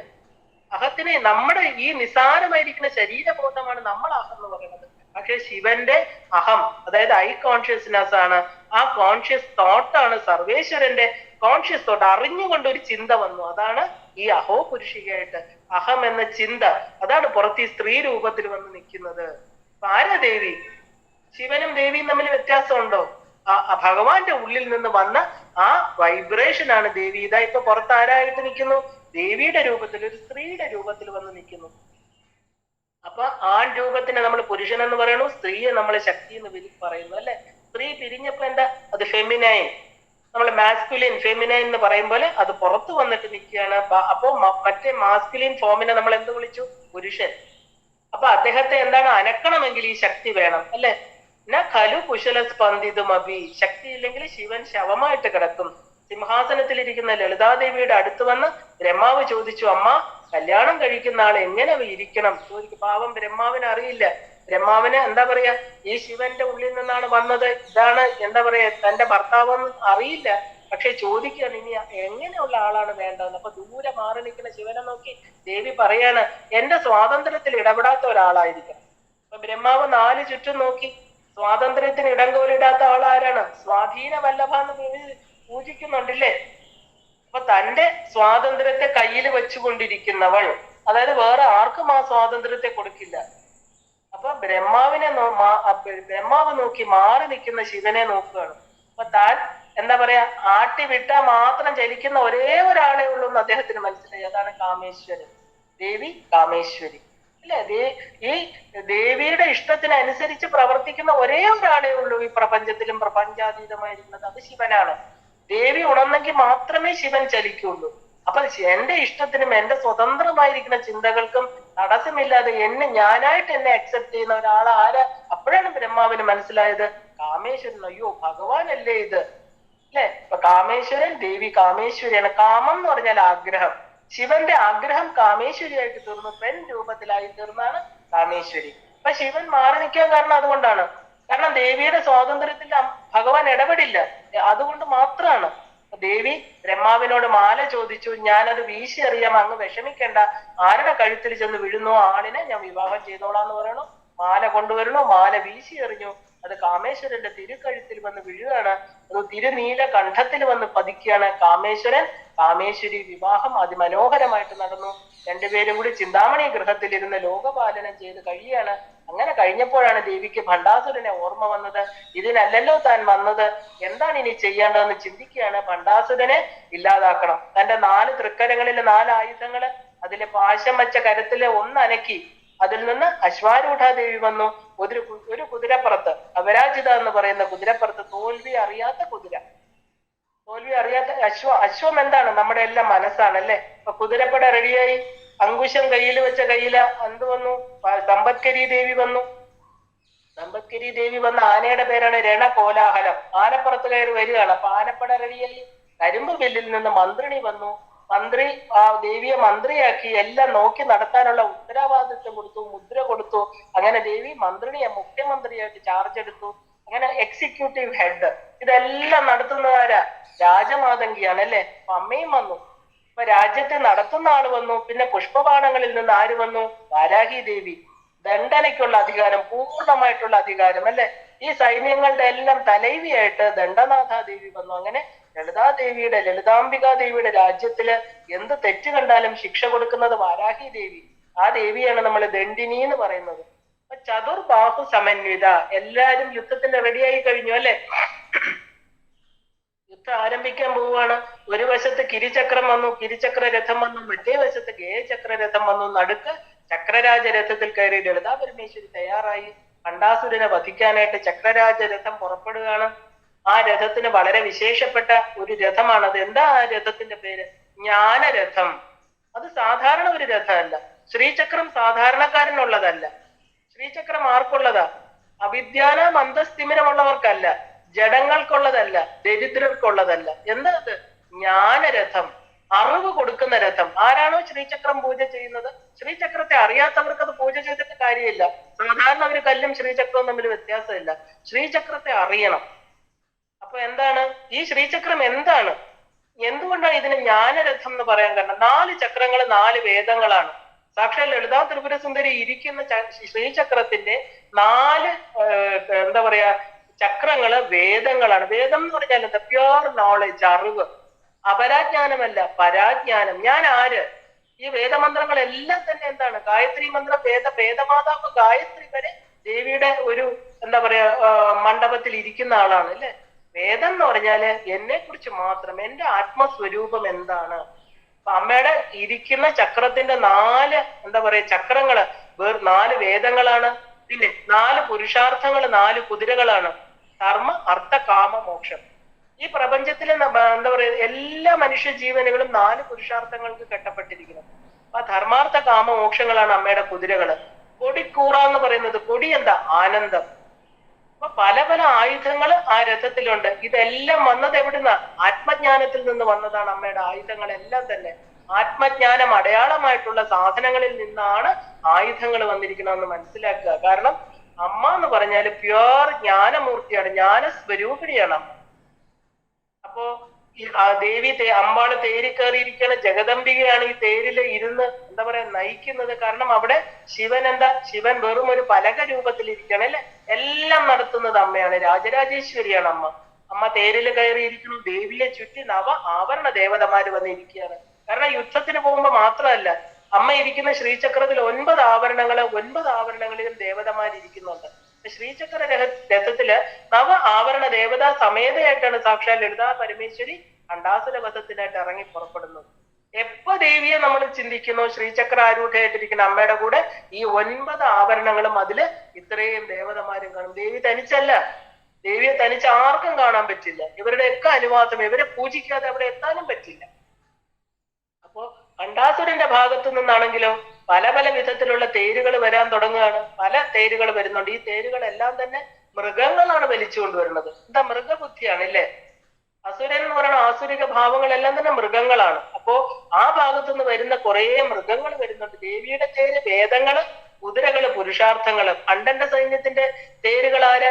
നരി, കഴുത, പന്നി, ഒട്ടകം, എലി, ഇങ്ങനെയുള്ള മൃഗങ്ങളാണ് ഭണ്ടന്റെ വശത്തു നിന്ന് വരുന്നത്. മാത്രമല്ല എന്താ പറയാ, ഷഡലം, ഭണ്ടന്റെ പല തേരുകളും വലിച്ചുകൊണ്ട് വരികയാണ്. എന്താണ് ഇതിന്റെ അർത്ഥം എന്ന് നമ്മൾ ചിന്തിക്കണം. കാരണം ഈ തേരുകളിൽ വന്നവരെ കൂടെ നോക്കണം. കാരണം ആദ്യത്തെ ദിവസം നായയുടെ ഒരു തേരിൽ ഒരാൾ വന്നു. അയാളുടെ പേരാണ് ദുർമദൻ. ഈ അസുരന്റെ പേര് സമ്പത്കരിയുടെ അങ്കുശമാണ് വെട്ടി വീഴ്ത്തുന്നത്. കാരണം അടുത്തത് കുറുണ്ടൻ, അവനെ അശ്വാരൂഢ വെട്ടി വീഴ്ത്തി. ആദ്യമേ തന്നെ ലളിതാദേവിക്ക് വിജയമാണ് അവിടെ. കാരണം അവര് അങ്ങനെ സന്തോഷിച്ച് ഓരോരുത്തർ വരുമ്പോഴും അവര് വരുന്ന ആ ഒരു തേര്, അത് തന്നെ നമുക്ക് കാണുമ്പോൾ അറിയാം അത് എന്തിനെയാണ് പ്രതിനിധീകരിക്കുന്നത്. അവിടെ ഫസ്റ്റ് ദിവസം തന്നെ എന്താ, ഓരോരുത്തരും വരുന്നു, ദേവിക്കാണ് വിജയം. ദേവിയുടെ സേനകൾ ചെല്ലുന്നു, വെട്ടി ഇല്ലാതാക്കുകയാണ്. അടുത്തത് രണ്ടന്റെ സൈഡിൽ നിന്ന് സർപ്പിണി എന്നൊരു ശക്തി വരികയാണ്. പാമ്പിന്റെ രൂപത്തിൽ ധാരാളം പാമ്പുകളെ ഉണ്ടാക്കി വിടുകയാണ്. ഭണ്ടന്റെ പഞ്ചസേനാധിപതികളെല്ലാം വന്നു. പാമ്പുകള്, അതായത് ഒരു ഭാഗം സർപ്പിണിയുടെ ഒരു മായാജാല, സർപ്പിണികളുടെ ഒരു മായാജാലം ഒരു വശത്ത് നടക്കുകയാണ്. ഇവിടെ ദേവിയുടെ സൈന്യമാണ്. ആ മായാജാലത്തിൽ തളർന്നു വീഴുകയാണ് ഇവര്. ഉടനെ ദേവിക്ക് ചുറ്റും എന്ത് ചെയ്തു, നവാവരണ ദേവതകൾ ഇരിക്കുകയാണില്ലേ. അവരെല്ലാം തന്നെ അപാരമായിട്ടുള്ള ശക്തിയുള്ളവരാണ്.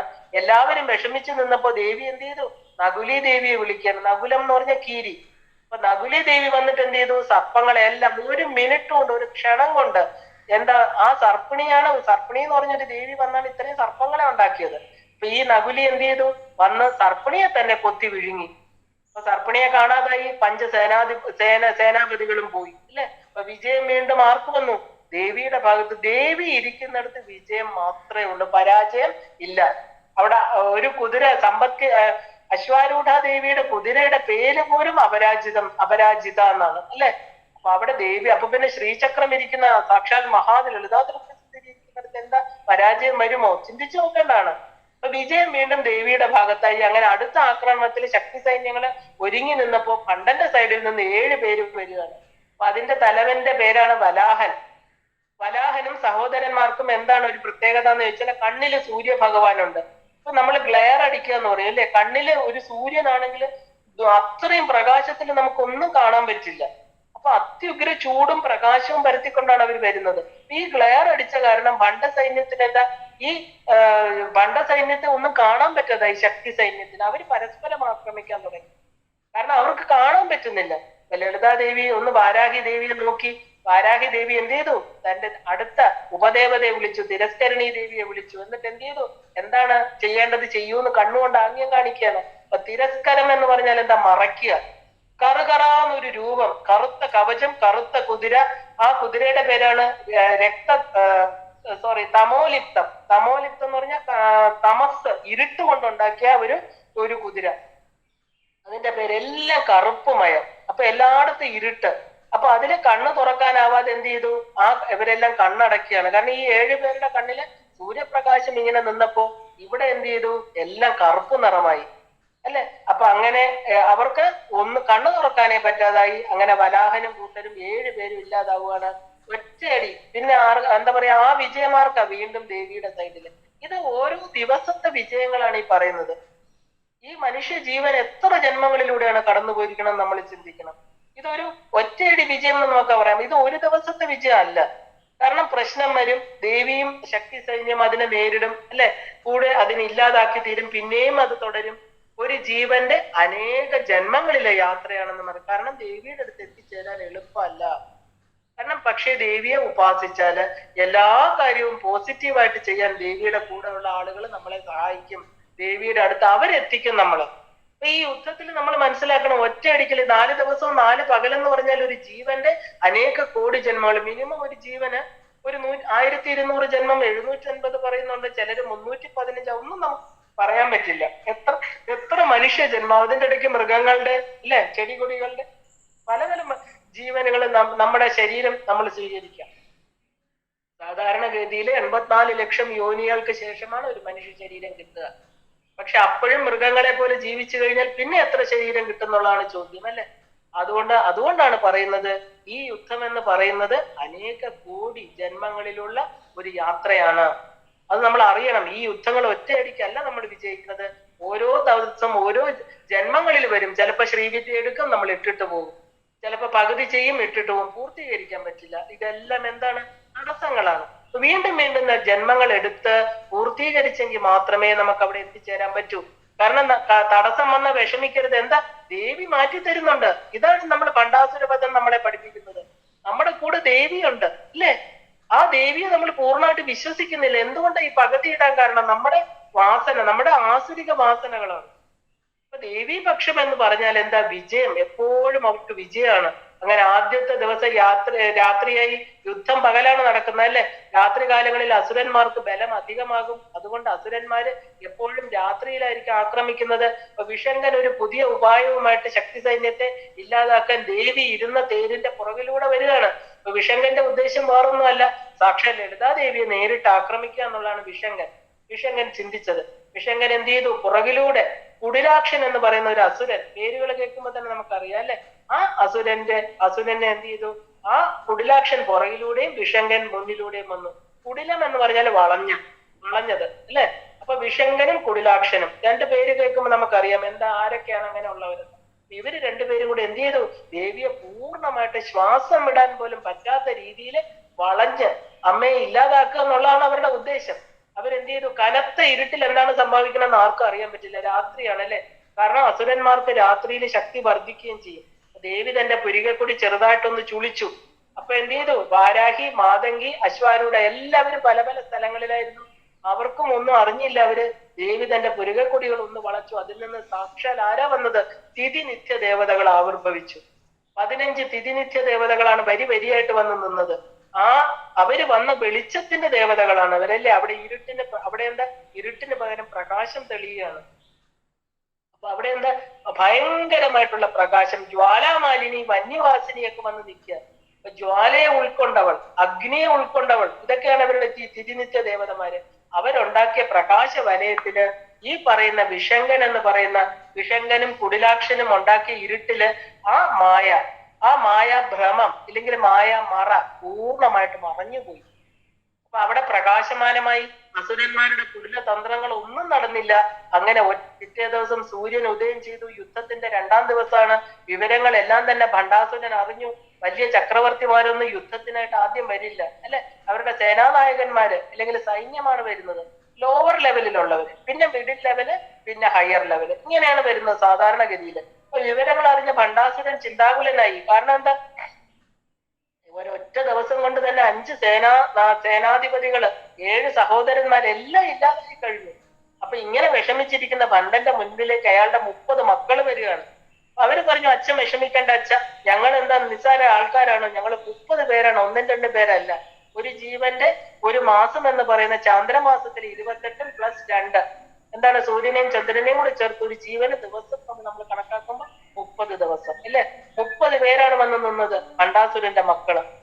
അപ്പൊ ഞങ്ങള് ബലശാലികളാണ്, യുദ്ധ നിപുണന്മാരാണ്, ഞങ്ങൾ പോകാം, അച്ഛൻ വിഷമിക്കേണ്ട, യുദ്ധത്തിന് തീർച്ചയായിട്ടും ഞങ്ങൾ വിജയിച്ചു വരുമെന്ന് ഉറപ്പ് നൽകുകയാണ്.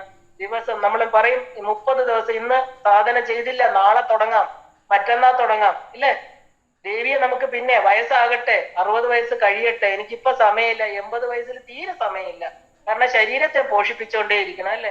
അങ്ങനെയുള്ള 30 ഭണ്ഡന്മാരുടെ മക്കളാണിത്. കാരണം നമ്മളെ ദേവി ഉപാസനയ്ക്ക് തടസ്സപ്പെടുത്തുന്ന 30 ദിവസങ്ങള്. ഓരോ ദിവസവും നേരം വെളുക്കുമ്പോ പറയും ഇന്ന് വേണ്ട നാളെ മതി. എന്തുകൊണ്ടാണ് ഈ ആലസ്യം? തമോ ഗുണം, അല്ലെ? ആ തമോ ഗുണം കൊണ്ടുള്ള 30 പേരാണ് ഇവിടെ വന്ന് നിൽക്കുന്നത്. കാരണം അവര് യുദ്ധ നിപുണന്മാരാണ്. ഒരു ജീവനെ ദേവിയുടെ അടുത്തുനിന്ന് മാറ്റാൻ അവർ ഭയങ്കര മിടുക്കരാണ്. മായാജാലം കാണിക്കും. പല ഇപ്പൊ ഇവിടത്തെ ശരീരവും ശരീര സംബന്ധിയായിട്ടുള്ള വസ്തുക്കളെ നമ്മളെ കാണിച്ച് ഇതാണ് നല്ലതെന്ന് നമുക്ക് അതിൽ നമ്മൾ മയങ്ങി വീണു പോകും. ഇല്ല, ദേവിയെ വീണ്ടും മറക്കും. പിന്നെയും ജന്മങ്ങളിലൂടെ സഞ്ചരിക്കേണ്ടി വരും. അങ്ങനെയുള്ള 30 മക്കളാണ് ഇവര്. എന്താ പറയാ, വിജയിച്ചു വരും ഉറപ്പെന്ന് പറയുകയാണ് അവര്. അങ്ങനെ 30 ഭണ്ടന്റെ മക്കൾ 30 പേര് അണിനിരക്കുന്ന എന്താ പറയാ വലിയ യുദ്ധം വരികയാണ്. പിറ്റേ ദിവസം ദേവി സൈന്യം എന്ത് ചെയ്യണമെന്ന് വിചാരിച്ചു. കാരണം അത് എന്തൊക്കെ അപ്പോഴത്തേക്ക് ഈ സമയത്താണ് അതിമനോഹരിയായിരിക്കുന്ന ഒരു കൊച്ചു പെൺകുട്ടി, അതിമനോഹരി കൊച്ചു ദേവിയുടെ തന്നെ എന്താ കാർബൺ കോപ്പി പോലെ ഇരിക്കുന്ന സുന്ദരിയായ ഒരു കുട്ടി ഓടി വരികയാണ്. ബാലാ ത്രിപുര സുന്ദരി എന്ന് പേര്. അവൾ ഓടി വന്നു, അമ്മ എനിക്ക് യുദ്ധമാണ് ഇഷ്ടം, ഞാൻ പോകാം. ബാലാമന്ത്രത്തിന്റെ ശക്തിയായി പറയുന്നത്. അമ്മ വിഷമിക്കണ്ട, ഞാൻ പോകാം. അമ്മയ്ക്ക് ഒരു വിഷമവും ഇല്ല. അമ്മയ്ക്ക് മകള് പോകുന്ന ദുഃഖമാണ്. കൊച്ചുകുട്ടിയല്ലേ, എന്ത് ചെയ്യും? അമ്മ എനിക്ക് അമ്മയുടെ അത്രയും കഴിവുണ്ട്. അമ്മ വിചാരിക്കണോ അമ്മയാണ്. അമ്മ വലുതാണെങ്കിൽ അമ്മയുടെ എല്ലാ ശക്തിയും എനിക്കില്ലേ? കുട്ടി ചോദിക്കുകയാണ്. ബാലാമന്ത്രം സാക്ഷാൽ പഞ്ചദശി മന്ത്രം തന്നെയാണ്. അതിന്റെ ചെറിയ പതിപ്പെന്ന് മാത്രമേ ഉള്ളൂ. കുഞ്ഞ് പറയുകയാണ്, ഞാൻ പോകാം. കൊഞ്ചിക്കൊണ്ട് പറയാണ്, അമ്മ വിഷമിക്കണ്ട, 9 വയസ്സ് പ്രായമാണ്. കാരണം ജ്വലിക്കുന്ന മുഖം, ലളിതാദേവിയുടെ പോലെയുള്ള മുഖം, കാലില് സ്വർണ്ണ പാദസരമിട്ട് ഒരു തേജോ കുഞ്ചം പോലെ ഓടിക്കളിക്കുന്ന കുഞ്ഞ്. ആ കൊച്ചുകുട്ടി വന്ന് പറയുകയാണ്, കണ്ടന്റെ 30 അതിഭീകരന്മാരായിട്ടുള്ള മക്കളെ യുദ്ധം ചെയ്ത് എനിക്ക് 30 ദിവസമൊന്നും വേണ്ട അമ്മ, എനിക്ക് ഒരു ദിവസം മതി, ഒരു പ്രാവശ്യം ജപിച്ചാൽ മതി, ഞാൻ അവരെ ഓടിക്കാന്ന് പറയുക. ആ ബാലാമന്ത്രത്തിന്റെ ശക്തിയാണത്. അപ്പൊ താൻ പോകാം. ദേവി എന്ത് ചെയ്യണമെന്ന് അറിയാതെ വിഷമിച്ചു. ബാലയുടെ എന്താ പറയാ ആ ഒരു ആത്മവിശ്വാസം കണ്ട് തന്റെ കയ്യിലെ ആയുധങ്ങളിൽ ചെറുത് നോക്കി ബാലയ്ക്ക് കൊടുക്കുകയാണ്. ബാലയ്ക്ക് ഒരു പ്രത്യേക തേര്, കാരണം പല്ലക്ക് പോലെ കർണീരഥം എന്നാ അതിന്റെ പേര്. അതില് എന്താ പറയാ ഓടിക്കുന്നത് കുതിരകളല്ല, കൊച്ചു കുഞ്ഞല്ലേ, അന്നങ്ങള് ഹംസപക്ഷികൾ വലിക്കുന്ന മനോഹരമായിരിക്കുന്ന ദേവി. ആ തേരില് ബാലാദേവി ചട്ടയൊക്കെ ധരിച്ച്, കൊച്ചുകുട്ടിയാണ്, 9 വയസ്സുള്ള കുട്ടി, പോകാനായിട്ട് ആ തേരില് കയറി. അല്ലേ, എല്ലാവരും നോക്കി നിൽക്കുകയാണ്. ഇത്രയും തേജസ് ഉള്ള ഒരു കുഞ്ഞ്. ഈ കുഞ്ഞ് എങ്ങനെയാണ് ഈ കൊച്ചു അരയന്നങ്ങൾ വലിക്കുന്ന ഒരു തേരില്? ആ കുഞ്ഞിന്റെ ആത്മബലം, ആത്മാവിനെ അറിഞ്ഞിട്ടുണ്ട്. തന്റെ അമ്മ ഈ പ്രപഞ്ചത്തിന്റെ മാതാവാണ്. ആ അമ്മയുടെ ശക്തി തനിക്കുണ്ടെന്നറിഞ്ഞ ബാല. ഇന്ന് നമുക്കിവിടെ നിർത്താം. എല്ലാവർക്കും ശ്രീമാത്രേ നമഃ.